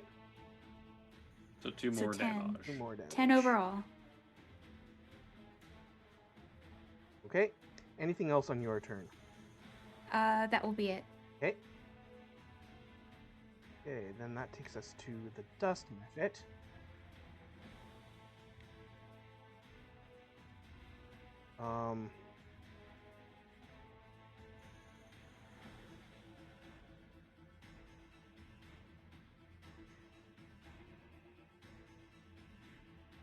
And it's going to then fly off over this way.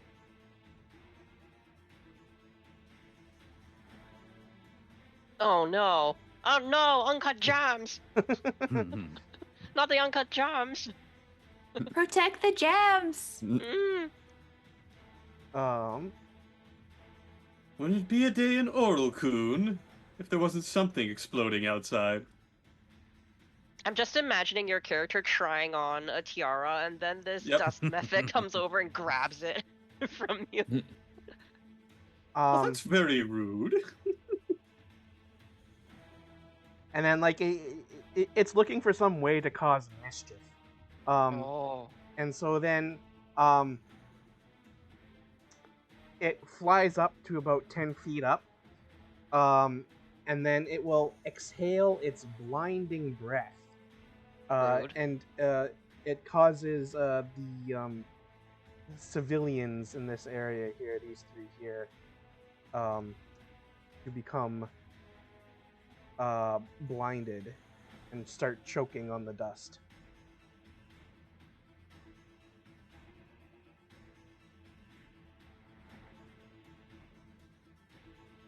And then we go to the magma method.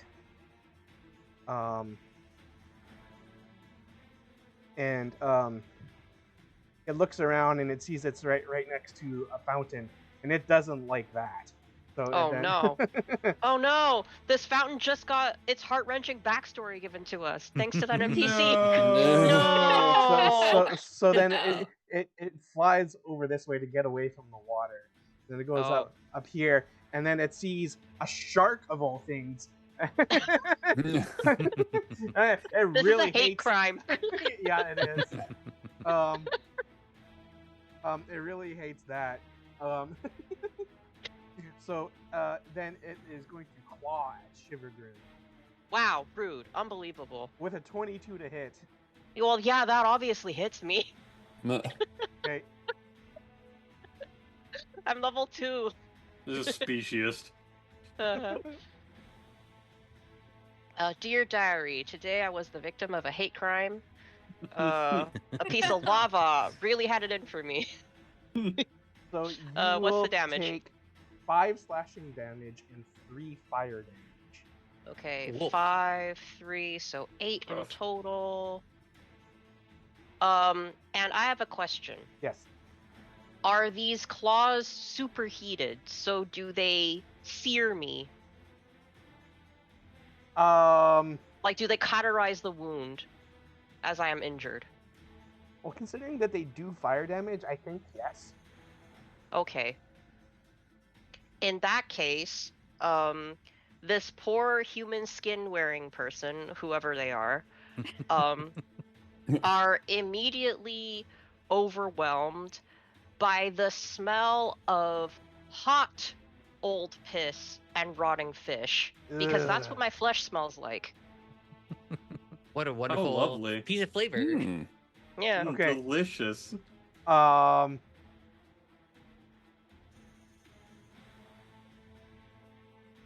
Stinky. Yeah. Yeah. Ooh, It's because stinky. he's a deep sea creature, so These two vendors here both fail their constitution checks and like throw up and then fall Yeah. over. That's right. Excellent. hmm. Okay. Then that actually takes us to Shivergrim's turn. So they see these two fall over, especially this human skin wearing person. And then as they summon a greatsword into their hand, they point to the nunchucks that they had picked out Yeah. and say, "I'm not paying for these later." And we'll roll to bonk, because I have never played a warlock before, and I do know bonking, so I will bonk. Okay. Bonk. Bonking is reliable. Okay. So Neither of your characters actually really bonk so much as flash, but bonk Yeah, is a you fun know, word. bonk is I mean, fun. it's a pointy bonk. An 11 to hit. An 11 to hit Mm-hmm. on the Magma Mephit. Meets it, beats it. A hole. Okay, Hey. so then that is a 2d6 plus 5. Will it work? It does work. That is 13 points of bonk. Okay. Yeah. And bonus action I use to summon the weapon. Action used to attack. I can't move or I'll incur opportunity, so I'm staying here. Okay.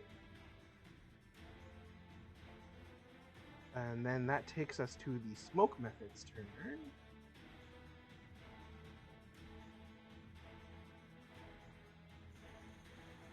Um.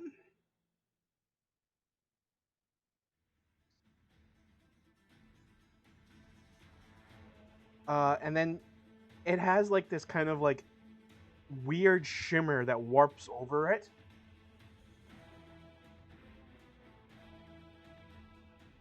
And a second, Oh.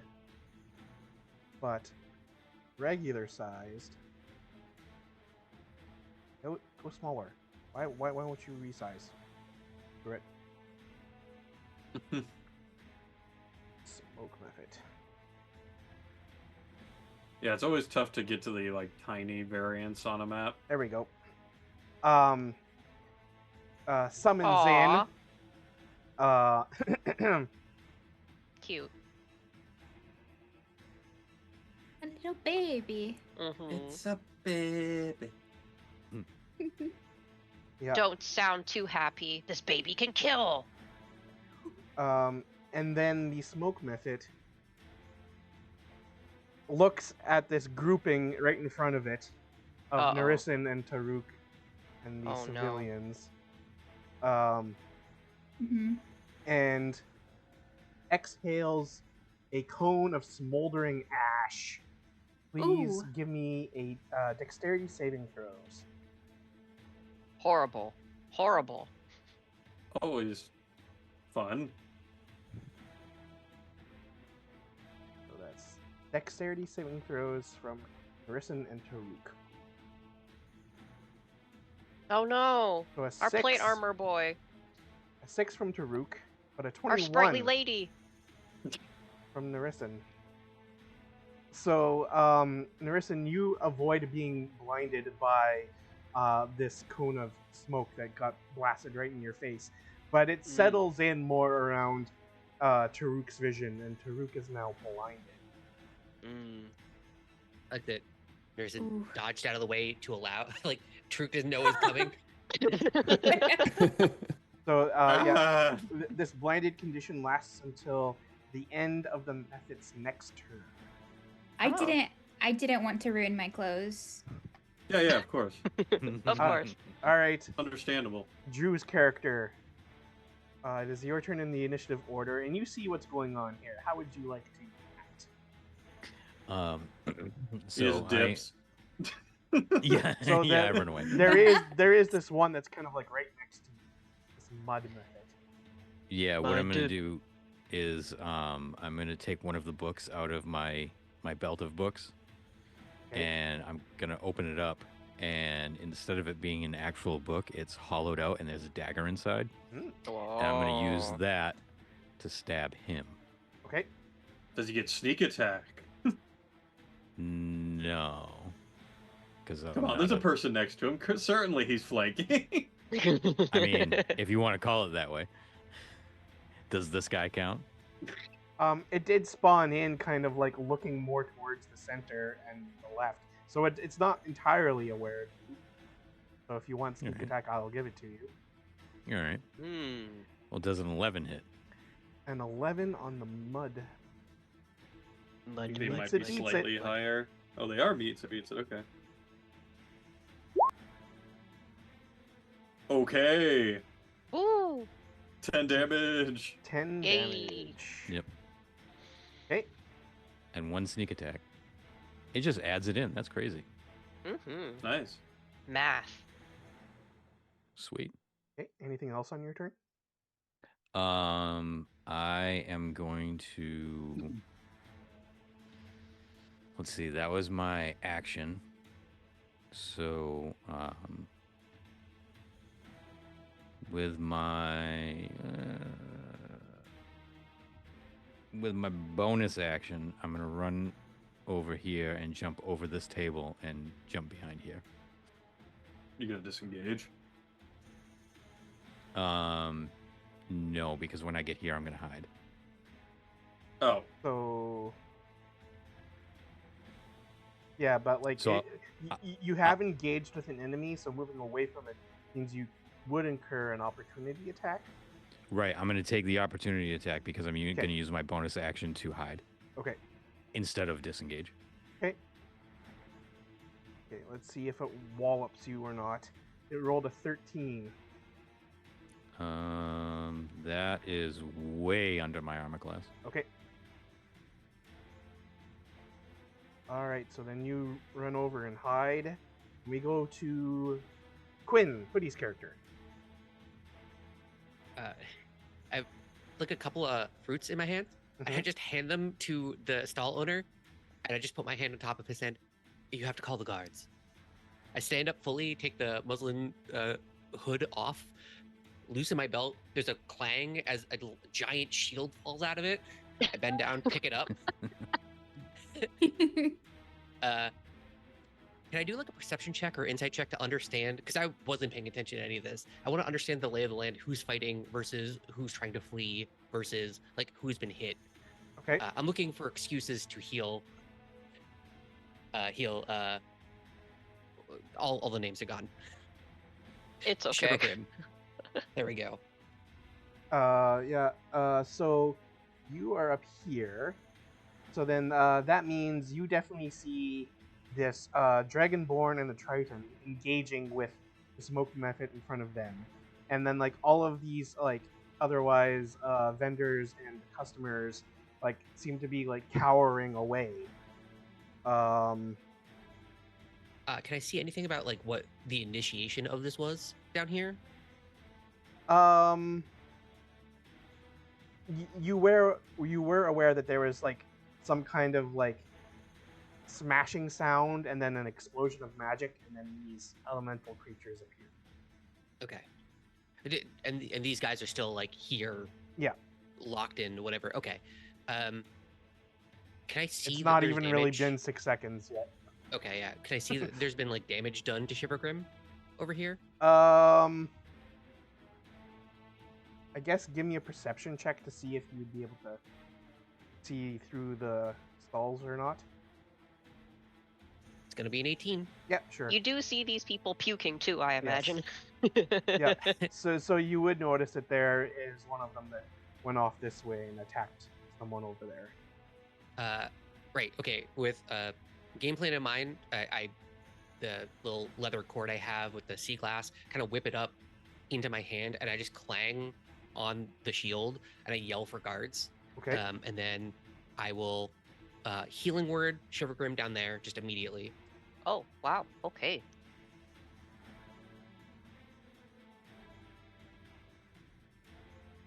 So it's 6. that you get. 6. Thank you. And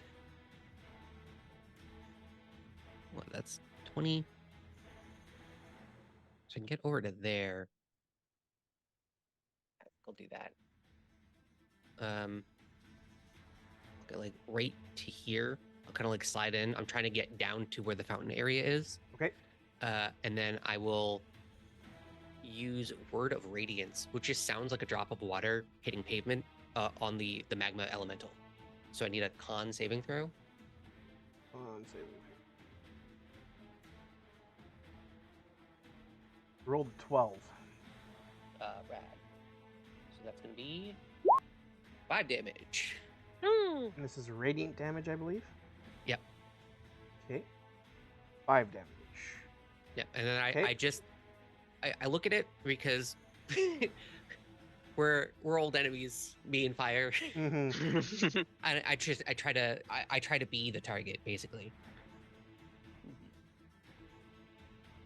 Curiously, well, out of curiosity, when I am healed, would I know where it came from? Yes. Is that You're wet. something that okay? You're suddenly wet, so Blech. and then you see me charging through Okay. these stalls. Okay. So your healing is like a bucket of water. Yeah. Okay, cool. Refreshing. Mm-hmm. It feels like you were outside at like 5 a.m. during like a dewy morning, so it just kind of beads off you. Mm-hmm. Cool. All right, then we go to Tor. My. Quite the events already unfolding here today. All right, I suppose I'll deign to help those outside. So I go ahead and step out of the store. I'm gonna go ahead and move over to here first off, just so I'm outside. And then I'm going to use one of my features in Earth Genasi for Meld with Earth to bonus action cast Blade Ward. Okay. So I'm just going to do that so we have that as a count on there. And then I'm going to go ahead and cast Vicious Mockery afterwards. And that is going to require a Wisdom 14 saving throw. And of course, I got to get some Mockery in there. So, my, what long nose you have there. Certainly you're compensating for something. Well, it got a 15 on its Wiz save. Well, that's a shame now, isn't it? He has Now that no I've- idea what you're talking about. Clearly not. I'm going to head into these stalls over here, so at least not super easy to find.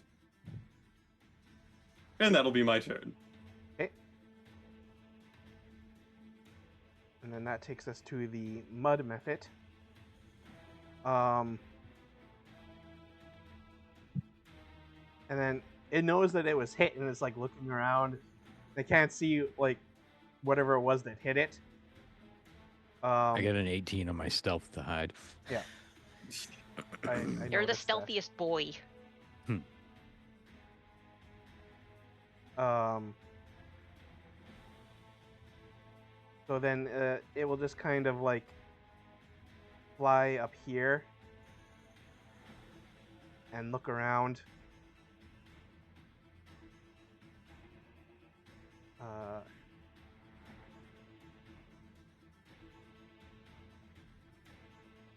And then it belches mud over these two civilians right here. Gross.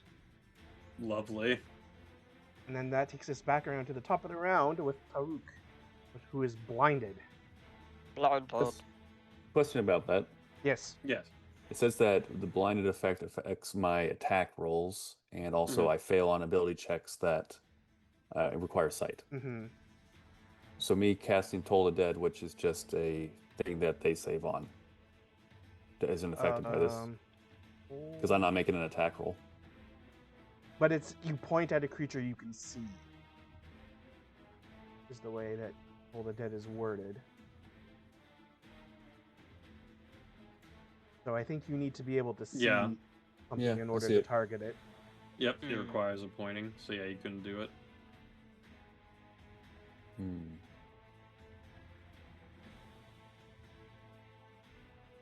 All right, I end my turn. Just to note, with blind, you can still attack melee-wise, just with a disadvantage. I have disadvantage, and I also have advantage for them to attack on me, which means I'm very easy to drop my concentration. Okay, if that's what you want to do. Just giving you all the outs.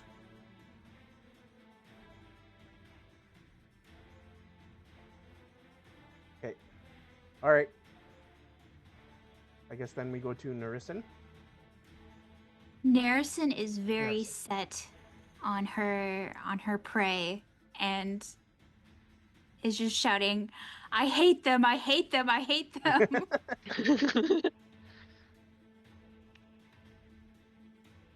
Yes, they're quite unpleasant, I do agree. My ears would just kind of flicker at hearing the other voice. Okay, so we hit. Ooh, 19 nice. to hit. Yeah, that is that. It'll take some damage. What is that damage? All right, rolling. 9 piercing damage. Yep, Okay. and then add your D4 from your favored foe. Okay. Computer. Okay.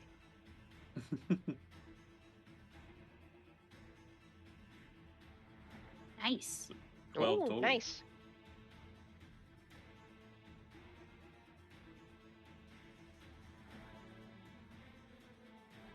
And that will be my turn. Okay. So, you stab your bident into the smoke method, and the prongs of it connect solidly right into its chest and plunge through it to the point where they're sticking out of its back. Ooh.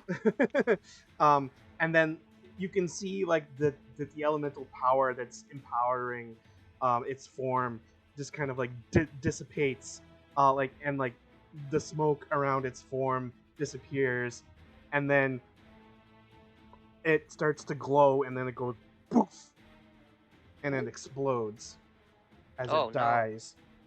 So it creates a cloud of smoke that fills a 5-foot radius from where it was. Okay. So it is now gone. I can still move, right? Yes. Okay, I would move and I would position myself right in front of its baby. Okay. And The I death have my baby. turn. Oh, I'll thank get you, to, baby. The killer baby.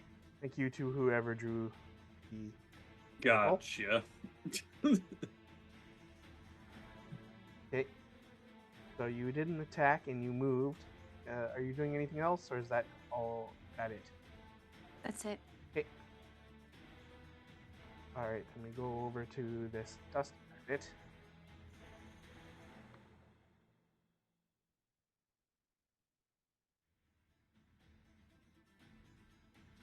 Who's going to fly back this way, and then decides that it likes the look of Tor to be an adversary. Oh, no. I can tell you I'm not very appetizing. But it loves pink as well. Ah, you admire the pink and purple. That's great. Okay, so it will attack with its claws with a Okay. 17 to hit. Yeah, that'll hit. Blade ward's up, so it'll be half damage. Okay, that would be 7 slashing damage. With the half? No, so then halved would be 3. Okay.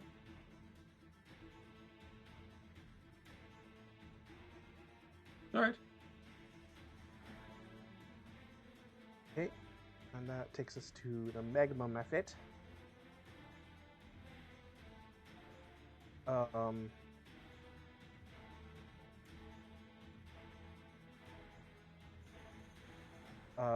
Who will exhale its fire breath onto Shivergrim. I mean, I am right there. So make a dexterity saving throw.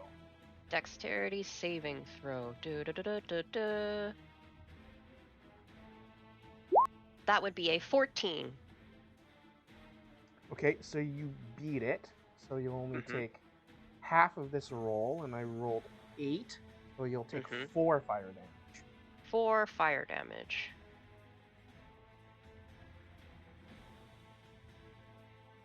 And then it will remain where it is, and it's now Shivergrim's turn.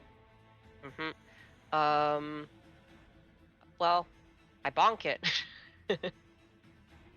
What else is there to do? Yep. Well, you're a warlock now, so it's Eldritch Blast. That's the real thing. Yeah, but I think Eldritch Blast is ranged.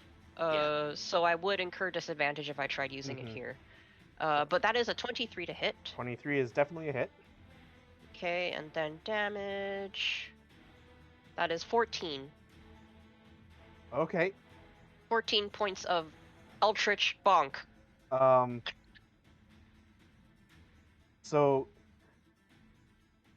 your blade comes down, and you slice it in such a way that like you cleave off like one of its wings and an arm, killing it.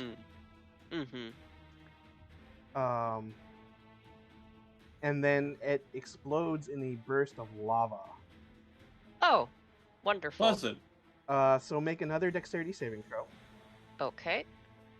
What the? That's a 14 again. Okay, so you succeed, so you'll take half of 6, which is 3 fire damage. 3 fire damage. Skin just melting a little bit. It's Okay. getting kind of stinky over here. Yep. Ooh, Anything else stinky. that you would like to do on your turn then? So I guess I step out of this puddle of magma, Mm-hmm. as I dodge it, and I pick up the nunchucks from the table Okay. and just stow them away, and set my greatsword on my shoulder and say my thanks to this fine stranger over here. Okay. And then I survey the area Okay. to see what else is going on, because it sounds like there's more than just this fight. Mm-hmm. So currently there is combat being engaged here Mm-hmm. and here.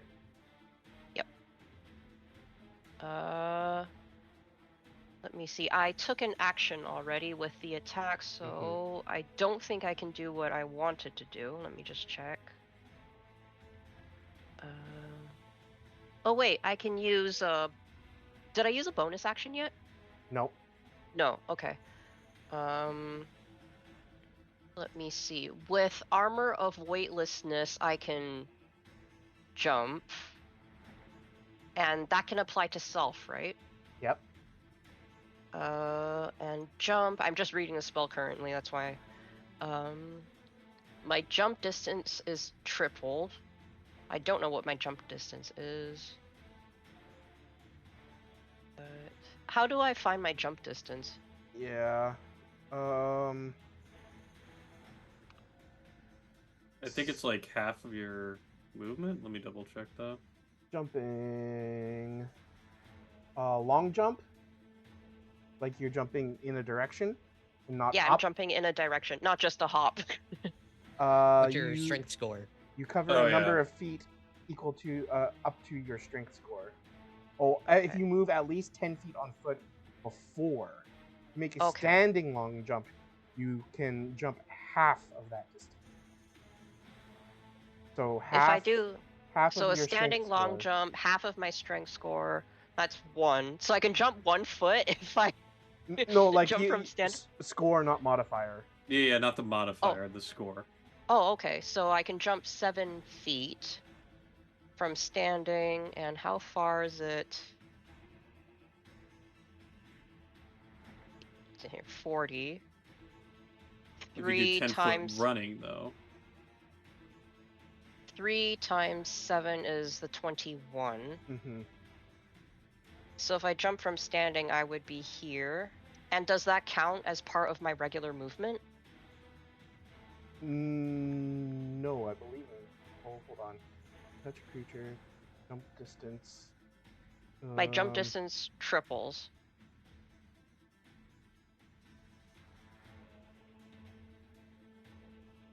You see this giant So shark just soaring through you the would sky. be able to move to 21 feet for 7 feet of your movement. Okay. So if I wound up there, I have 7 feet. That means I have 13 feet left, which means I'd be here, but a gray. Okay. I'd say you could make it to that square. One more. I if could you make it to that wanted. square? Yeah. Okay. In that case, so Hoodie. Basically, you see this shark person say my thanks to you, and then they just jump over here and then move to attack range of this creature here. Okay. Yep. So I'm here now. Okay. And that's my turn. Drew's character. Thank you for your patience. Hooray, Alright. free flanking. I am going to pop up from hiding, Mm-hmm. and I am going to put my dagger away, and I'm going to pull out my my crossbow, Okay. and I am going to shoot him. Yep. Okay. Whoa, damn. Ooh, That's critical with hit. sneak. Ooh, That's with sneak attack too. That's Yeah. gonna hurt. nice. Let's go, let's go. That's a natural 20 for those who cannot see the screen. So what's the base damage on it? So it's 11. So 1d6 plus 6. So that's Yep. 12 damage plus the Plus 11. the 11. Plus, So 23. And then an and then extra also 9. plus, yeah, and then plus another 9 from the sneak. yeah. Yeah, this thing's exploding. Yeah, that thing is dead. Yeah. You fire a crossbow bolt at it, and it just like completely tears its head off. I Okay, will. so that's dead. Does it mud avalanche on us? Yeah. It explodes in a burst of sticky mud. Sticky mud. Any creature within 5 feet of it do a dexterity saving throw. Oh, I'm Again. doing this all day long. Dexterity saving One throw. more time. Oh, finally failed. That's a 4. Uh-oh. Okay. You are you are restrained until the end of your next turn. Oh, that's not so bad. Okay. Anything else, Drew's character? I am going to.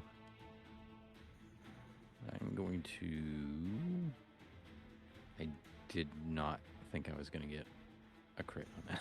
No, I was not thinking I'd get this far. Oops. I'm gonna move. I'm gonna move over to here, And hide again. and If you move I'm into that going- space, you'll have to do the dexterity saving because you're moving into the mud. oh, okay. Oh, is it a 5-foot radius? Okay. Yeah. Oh, Mud? hold on, let me do that. Hold Okay. up, hold up. Thank Alright. you.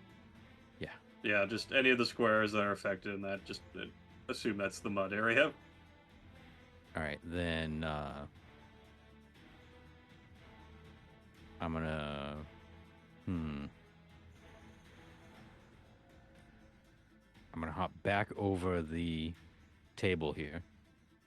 Move right here, right next to Shivergrim. Okay. I'm gonna look at them and say, you're very big and intimidating. Yes. You have been in you've been in fights before. Yes. I can tell by the scars on your neck. Your intellect is astounding. I think you and I are going to be very good friends. Well, as long as you stay alive, that won't be a problem. Oh, that won't be a problem for me. Okay. You stay right here. All right. Well, we're gonna move on to Quintessence's turn. I saw the shark jump. I'm like, Yeah. it's a good idea. So I'm just gonna keep my momentum and jump over the magma that's Okay. there Yep. with my running start. So this side. Is this guy in the air? Like, can I see him when I round this corner? is From he- there, yeah, yes, you would be able to see him because he's like floating in the air, like in between like the poles holding up an awning above that stall. I mean, he went in for a melee attack on me, so he's got to be at least close by to me. Also, there are fart clouds in this area. I basically, the moment I see another one, I skid to a halt and I just hold up the hand with the sea glass in it, and I'll guiding bolt. Okay. Guiding Oh. bolt. Okay. Guiding bolt. Nope, that's the damage. I gotta roll for it first. I did it, I 14 think. hit. It did roll the 2 hit previously. Oh, Yeah, okay. it did Wh- 12. With a 12. I believe that's just a did the hit. whole thing Yeah, for me. That's Yeah. a hit. Yep, hit, and it's 16 damage. Just a ball of water just shoots out for me. Okay, so it had not previously taken damage. Okay. So it takes 16 radiant damage. Heck was that? And then I think that's pretty much all I do on my turn, unless there's anyone like in dire need of attention down here. But it looks like everyone is fine enough. Mm-hmm. Okay. Tor. Okay, so I have a question. Yep. If I performed an action that would cause the target to run away from me, could I reaction hit them afterwards?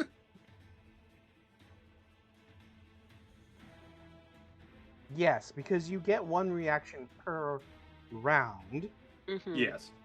But I was So- wondering if that would be causing a problem because it's my turn still, technically. Well, if you do something that would cause them to move, they wouldn't move until their turn. Except for if it's Dissonant Whispers. Okay. Because it immediately uses their reaction. Okay. So, yes, that would still work because then it would be your action, Mm-hmm. then their reaction, then your reaction. But if you use your reaction to do that, that ends your turn. Yes, which is fine. Okay. I first have to see if it hits, because it is a save. So I do want to cast Dissonant Whispers. I want to flavor it as essentially I stare at this method and my eyes get like this sheen to them, Okay. and then it sees the spirits of several adventurers from the past run into its mind. Okay. And that would be a wisdom saving throw of 14 for its DC. You got a 6. Okay, so let's do the Dissonant Whispers damage first. That's 11 damage. Mhm. It's dead, isn't it? Yeah, it's dead. Damn it. Oh well. It was funny in theory. Mhm. Make a Constitution saving throw. Oh, Oh. yes. Yeah, no, that makes sense. There's Also- now a choking cloud of dust from where it was. That's an 8. Okay, that's a fail. Oh no. So you are Not now our tour guide. you are now blinded by the dust. Ah, Oh, I already don't see enough colors as is. Why must you blind me? hey, it's an Arv. Guessing this is an epic crossover between the Mad Mage and Kiss of Strahd crews, Avengers D&D Day. Yeah, pretty much. Yeah. Yeah. Welcome in, Arv. Welcome, Arv. Hello, Arv. Don't worry, we'll still do Mad Mage. Yeah. It's next week. Yep. Next week. Okay. Then that takes us to Taruk. All right. The cloud dust in front of me is still very much there, right? Correct. All right. But you can see now. I can see. There's a lizard folk also in front of Neris. I would probably go off this way. Still not seeing anything. Go off this way. I can now see. But I can also vaguely see that little elemental there, Yes. right? Yep, you can. If I move up with my last remaining movement to here, would I be able to hit with melee? Yep. All right. We're going to use the halberd. Let's go, Halbert. Halbert. Oh no. Oh, No. A critical miss. All But right. it's a baby. Roll me a D100. Oh Uh-oh. no. Yeah. Oh no. Oh no. Oh yeah. What's this? Oh no. I forgot. We're using these rolls now. Mm-hmm. Critical fails it. can cause problems. Oh, 24. That means nothing happens. Okay, nothing happens Oh, this good. time. Good. That's a good Okay. thing. Well, it's better than what Tilted got, which was dislocating his own arm. Yeah. Yeah, that was great. Bonus action, Polar Master bonus blunt attack. Okay. And Arv's asking a question there, by the way, Gubby. Oh. How is the computer running? Well, now that you Hmm. mention it, I better go and catch it. Ha ha ha. Okay, anyway. Yeah, it's doing great. No bag of peas. It's seen its retirement day. Surprisingly, no bag of peas. I can finally eat those peas. Hooray! Yay! Although there has been a learning curve, as I mentioned to the others, because I've leapt 10 years into the future, and also I'm using a PC now, so... Future is now, old man. All right. So That will end my turn. The little one has taken 6 damage. Yes. And now. No, I missed, didn't I? No, you had a 24. Or Oh. you didn't. Oh, sorry. Oh, right. Oh, no. That was the attack roll. That's the attack roll. Sorry. Oh. Sorry. Sorry. Yeah. So a 6 to hit. Yeah. That'll end my turn. Okay. Poor Taruk. His eyes are still stinging from the Mhm. They from the hurt. Yeah, fart he's gas. got a good excuse.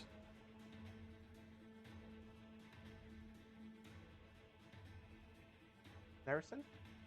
All right. So I would take my Bident and I would try to attack this baby just like its parent. Oh no. Oh no. Hey. Oh, What no. this? Oh no. Oh. 12? Oh. 12 hits. Yeah. Yeah. What was oh no about that? I don't know. Okay. Okay. 12 is a hit. Damage roll.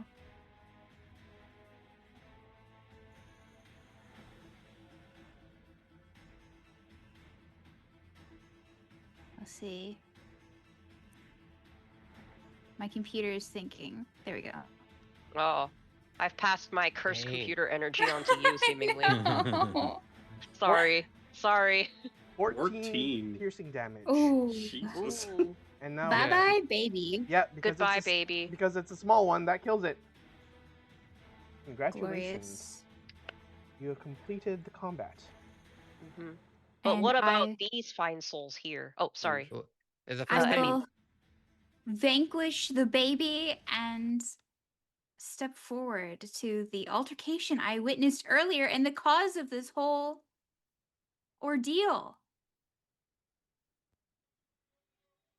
Yeah, I have my my crossbow out, which I was pointing at the little thing that just was murdered. The baby. And I'm gonna switch and point it at these two. Okay.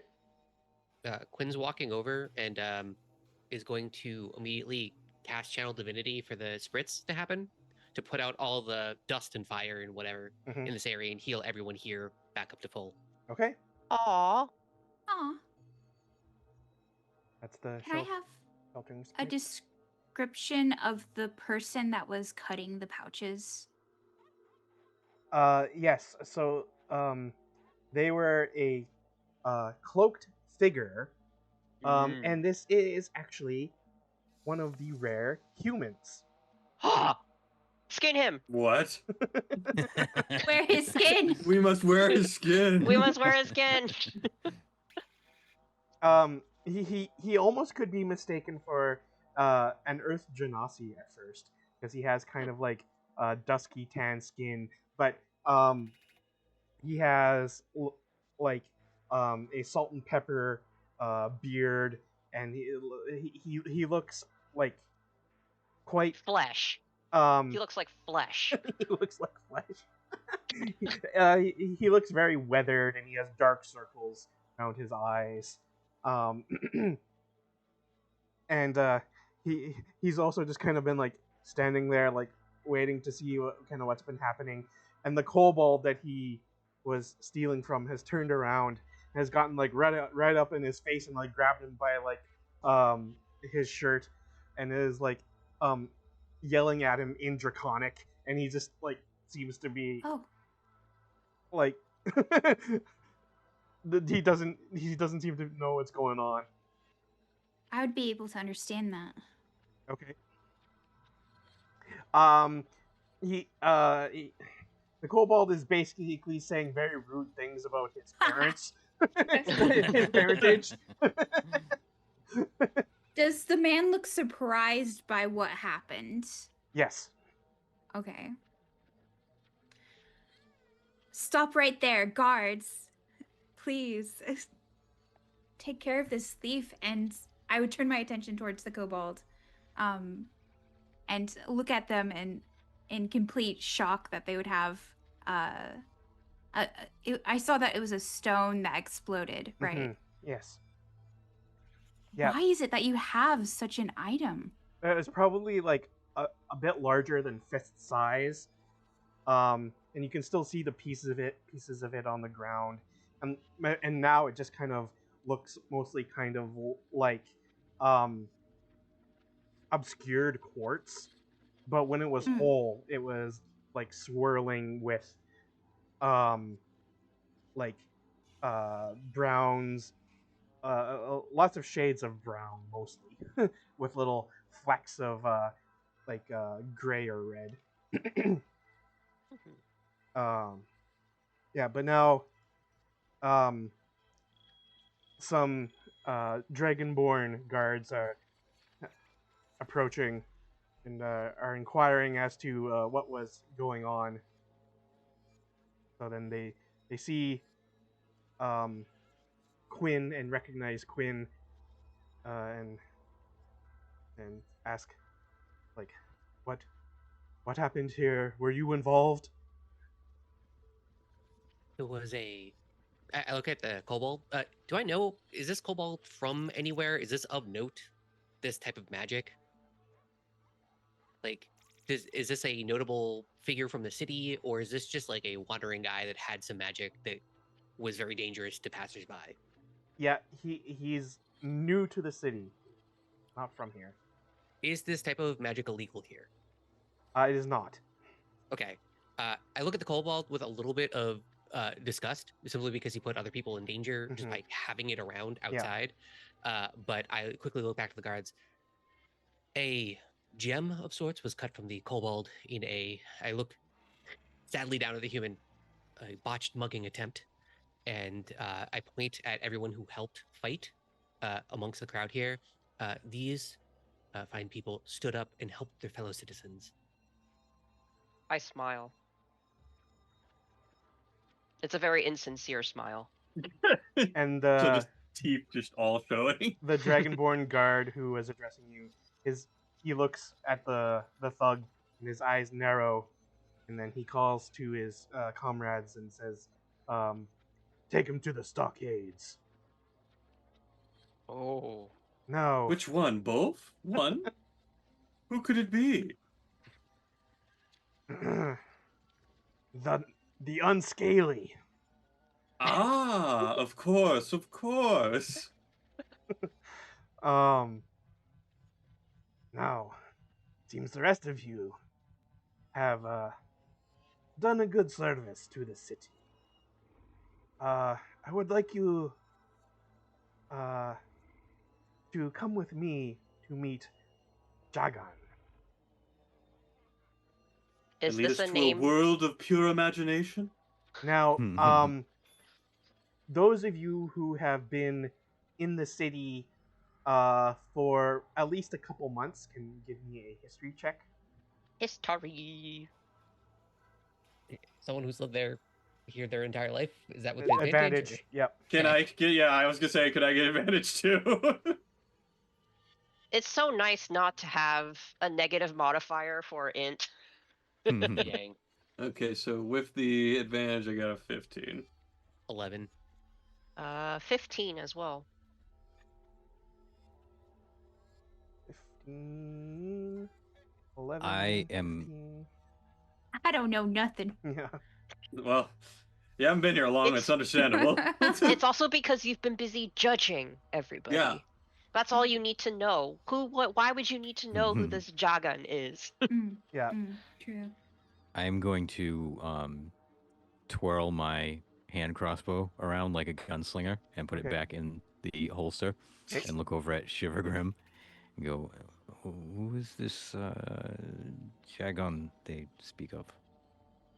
When the Dragonborn guard looks at me, I had my greatsword over my shoulders, so it disappears when they look at me, and I go like that, like, "Hey, I'm complying." So does a 15 pass, first of all? Yes. Since okay, so Yeah. who is this Jagan? Jagan is a gold dragonborn. A gold Dragonborn. Yeah. Who is like the head of the Adventurers Guild in the city. Oh, And okay. So he knows a lot of the goings on, and especially anything to do with adventuring parties coming in and out of the city, and like what quests they're going on and all that kind of stuff.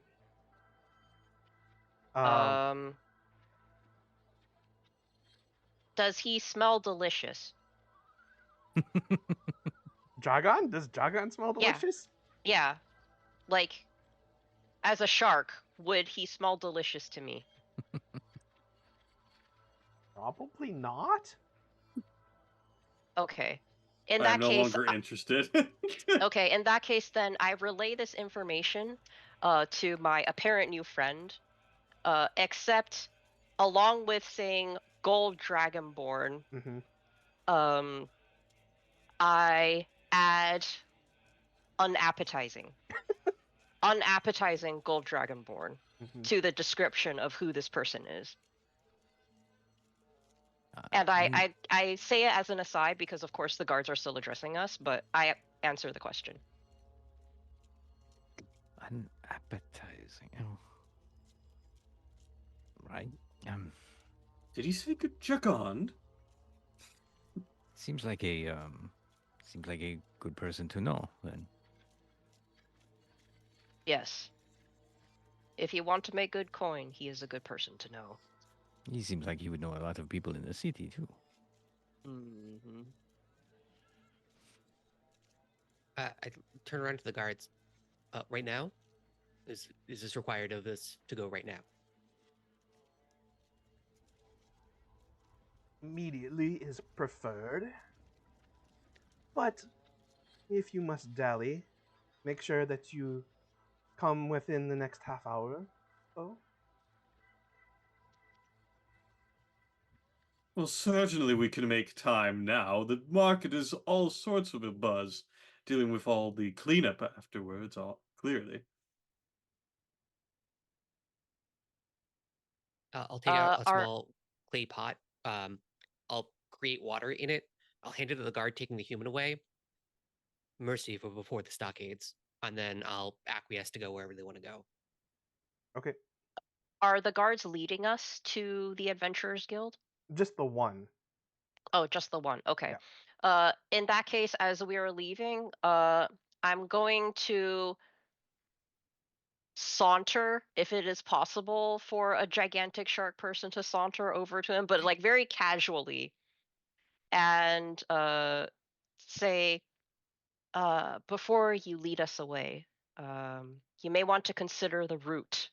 And I'll tap the restraining order coin I have strung onto my armor by law. Okay. And basically, it's scripted on it is an order saying that I am not allowed within 10 feet of any execution grounds in the city.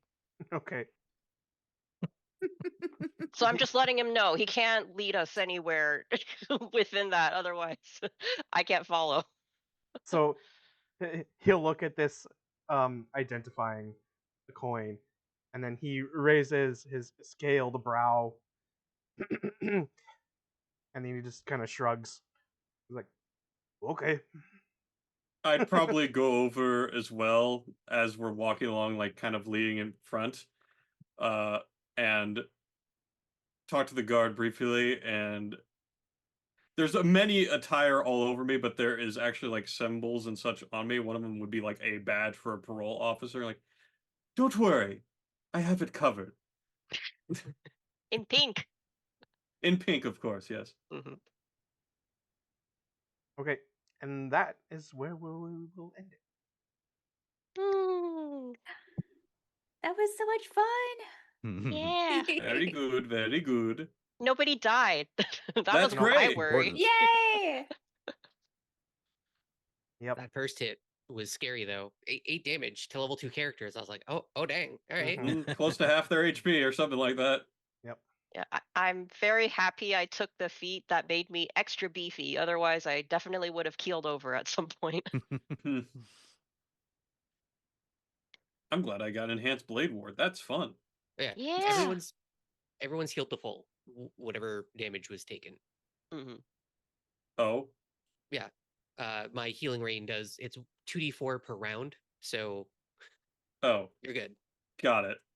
So Surely during we that were there for more than conversation, 2 we got rounds. spritzed with a Yeah. healing spray. Yeah, it What was a raining on us for kind half the stranger. conversation. Yeah. All right. So that was session 1 of what did I decide to call this? The Secrets of the The Sands secrets. of Yep. Zalkaresh. Yes. Yes. Very Glorious. exciting. Very good, very good. Very the Good mummy job vibes. managing 6 of us Neanderthals. Yeah. 6 is pretty much the top end of Yeah. what I like to run for a group. It's tough. Mhm. Yeah. It is. So I'll get everyone to kind of give a bit of an outro. So how we usually do with the other games. Um, name something like identify something you might have liked about tonight's session, or like any kind of like high point or low point, or anything that you thought was, you know, interesting, or something that you might like to see develop in the future. And we'll start with Mayor Emmy. Oh yes, I really loved seeing everyone's characters. I feel like we already have them pretty well fleshed out, and just like seeing the dynamics Mm-hmm. between Drew and Gubby like interacting too. That was pretty nice to see. I'm excited for more. I'm excited to see how we all get along and how we're all gremlins together. Be Yeah. great. Yeah, and you stream on Twitch. Do you have anything like that you might want to Oh, plug or anything like that? yeah, so when I'm not, a Triton noble, I am the mayor here on Twitch, Mayor Emmy. I stream a variety of games like Vintage Story, Fallout New Vegas. We like to have silly fun times here. So I stream Tuesday through Thursday. All right. Thank you very much. And Barrymore, what would you Berry. what would you like to Hi. mention about tonight's session? I very much enjoyed the interactions with everyone. Like Amy mentioned it between Gubby and also Drew. I especially like Drew's accent for his character. And yeah, it was definitely a lot of great role play, very fun, and very much enjoyed it. And I'm looking forward to more. Mm-hmm. Yeah. Yes. Because there will be more intra-party communication and banter and discovering what each other is all about, I'm sure. A very I Oh, mean, we yes. love doing that in Mad Mage. yes. 60 Gotta do something something in sessions between later, all we're the still 15 doing it. bajillion hallways, you know? Do you have anything that you would like to plug for? I also stream on Twitch. I play all kinds of different variety of games. I played like Zomboid, Rimworld. Gonna be playing Fields of Mystery tomorrow. I stream Sunday, Monday, and Wednesday, Thursday. Yeah, Okay. Great. Thank you. thank Gubby. you. Ah, yes. Yes, I'm Yeah. here. I Yep. exist. Yep. I mean, obligatory shout out again to Drew's entry because that was great. um, Thank you.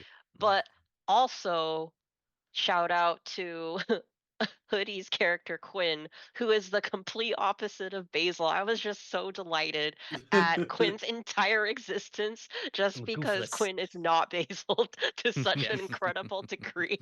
So aloof and just like, yeah, I just want to help, you know? I just want to help, Um, yeah, I was actually wondering how long we could go before I would have to do the deep sea sharks have stinky flesh reveal.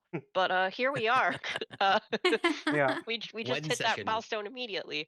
One session Yeah, and 2 people almost died from vomiting. Great job. Yeah, I got hit by yeah, burning claws and caused the vendors nearby to puke and pass out. yeah. And I did a theft. That was interesting as well. But yeah, surprise stinky milestone. Quinn Achieved. being the complete opposite of Basil and Drew being Drew, as per usual. You do realize that now you're obliged by contract to have at least 2 different accents every session now. Oh, Oh my God. oh yeah, yeah, Yes. yeah, yeah, absolutely. Okay, and I know you usually don't have anything to plug, Gubby. So No. no.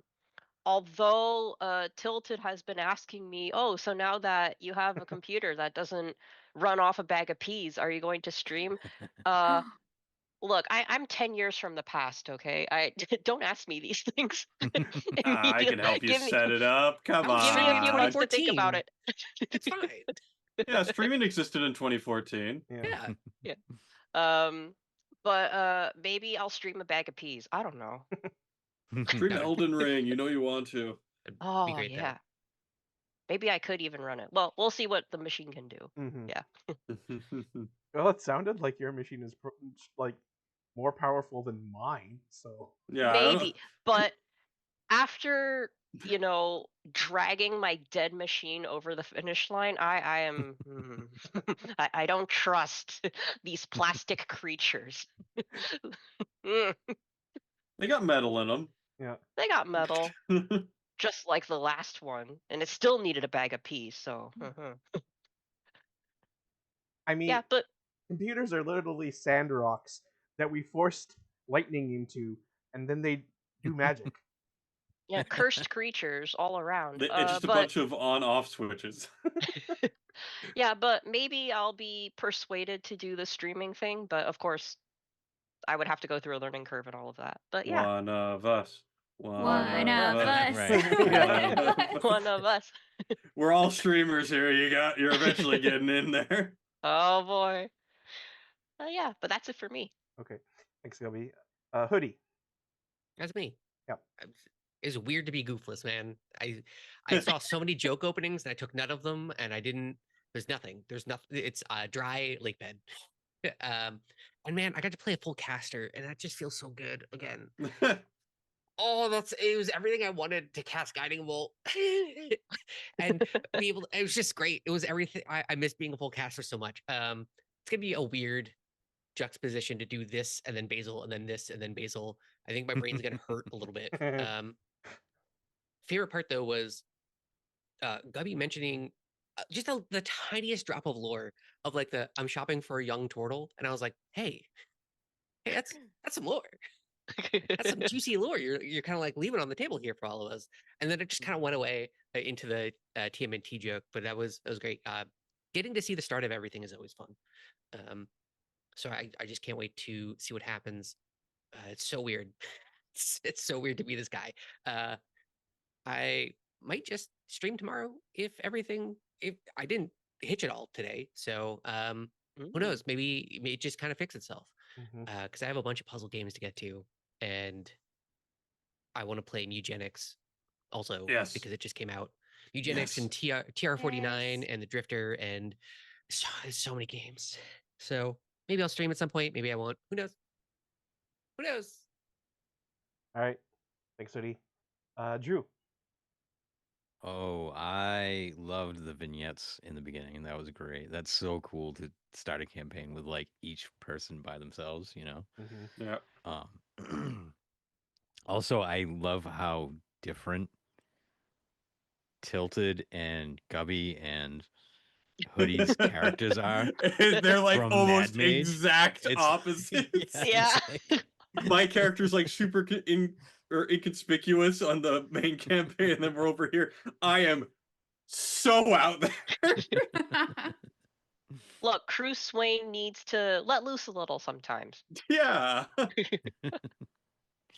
So yeah, but I loved it. I loved the whole thing. It was great.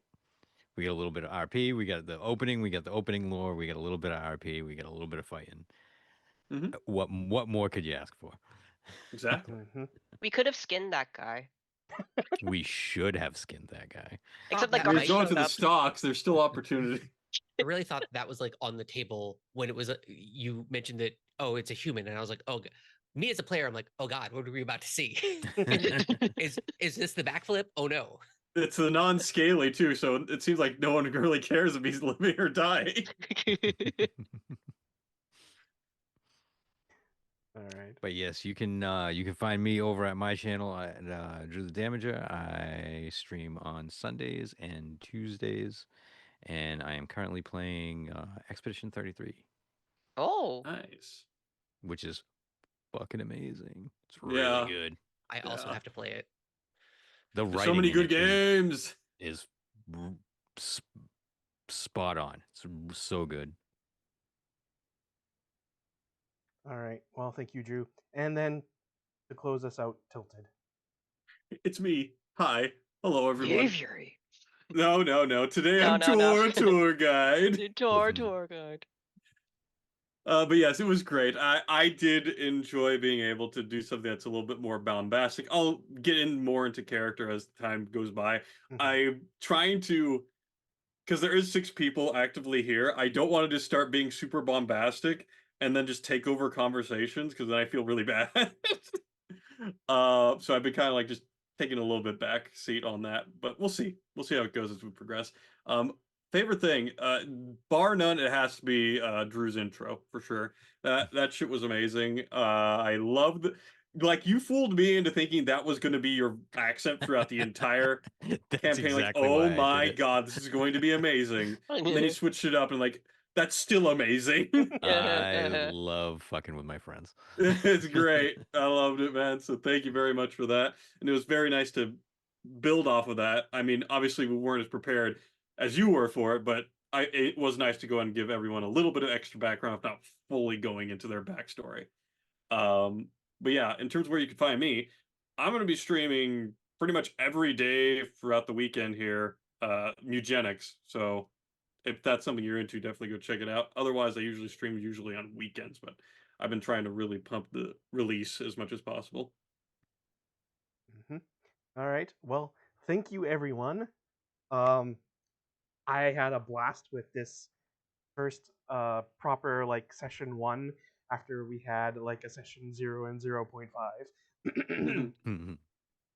And very interested to see what you all do with in this world that I have created. It's gives me a little bit of anxiety because like like some of this I have like concepts, but like I don't have like some of it like really fleshed out yet. So then like I'm working with my concepts and then also making some stuff up on the fly and yeah. We'll And build it's it As together. This is well amazing. as someone This who is so much ran fun. a homebrew campaign for like 5+ years, I can't. My biggest advice to anyone is let them cut the horse in half. Right? You don't see it coming. You don't know why they're going to cut a horse in half. But it changed my campaign fundamentally because I had to invent new gods for them to piss off with this, Mhm. and it created a giant like flowing tapestry of a backstory that they were involved in. Yeah. So let them cut the horse. Let us cut the horse in half, Shadow. Yeah. Whatever that metaphorical horse is. They And literally cut a horse in half. There's no It's metaphor. not a metaphor. Oh, It's not a metaphor. all They right. cut a horse in half. Well, for us, maybe. I really appreciate it. Thank you so much for inviting us. oh yeah, you are very welcome. I enjoyed playing with you Barrymore and me over in the Curse of Strahd campaign, and I was thinking, like I figured the vibes were right that like we could go up to like if I invited you two, we could go up to 6 people, and that's like my max. And I was like, yeah, this could be good. Heck yeah. I love it. It's so much Appreciate it. fun. It's fun having you as a DM, and then it's also fun to be able to get to play with Tilted as like a player too. Yeah. So switches things up. Yeah. Yeah, I'm really excited to get more of the vibe from Emmy and Barry. Yeah. Yeah, because it's always fun to grow the vibe with new people. So We've and had like just like a year of experience between the 4 of us, but you guys haven't been able to be here quite yet as long. yeah, and like just again, just from the characters and what they've done so far, I just know we're going to be exchanging every gremlin hat available. And a desert campaign where there's supposed to be lots of sorcery, but no sorcerers and Nope. 3 water people. Yep. What? I mean, duh. Yeah. Uh, When when Shadowed said that, oh, this is a desert campaign and there's lots of sorcery, I heard that and I went, I have 2 ways to nerf myself. Bam, bam. So Lovely.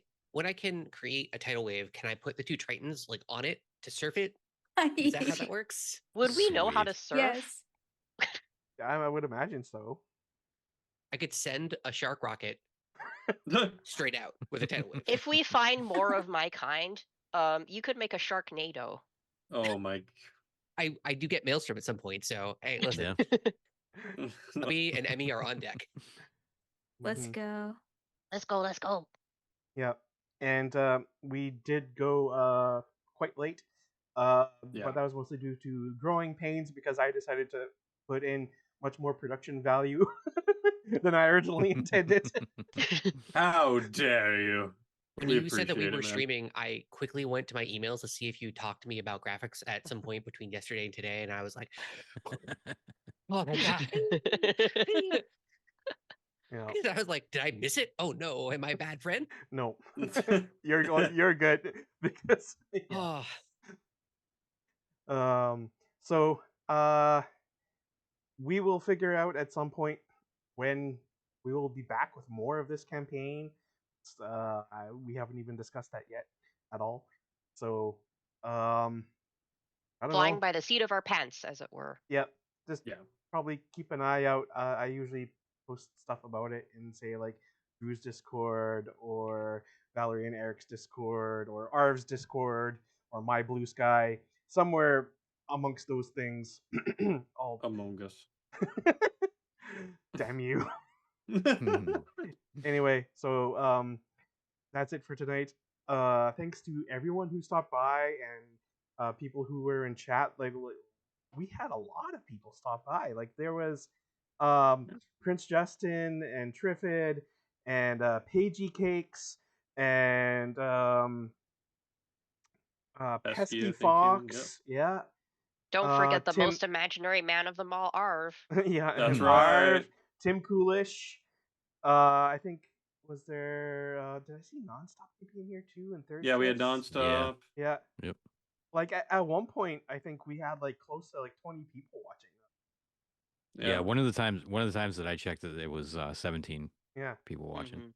Good stuff. Well, I imagine like probably like 6 of that is us, but still. Well, yeah. Hey, we don't need to Yeah. talk about that. That's fine. man.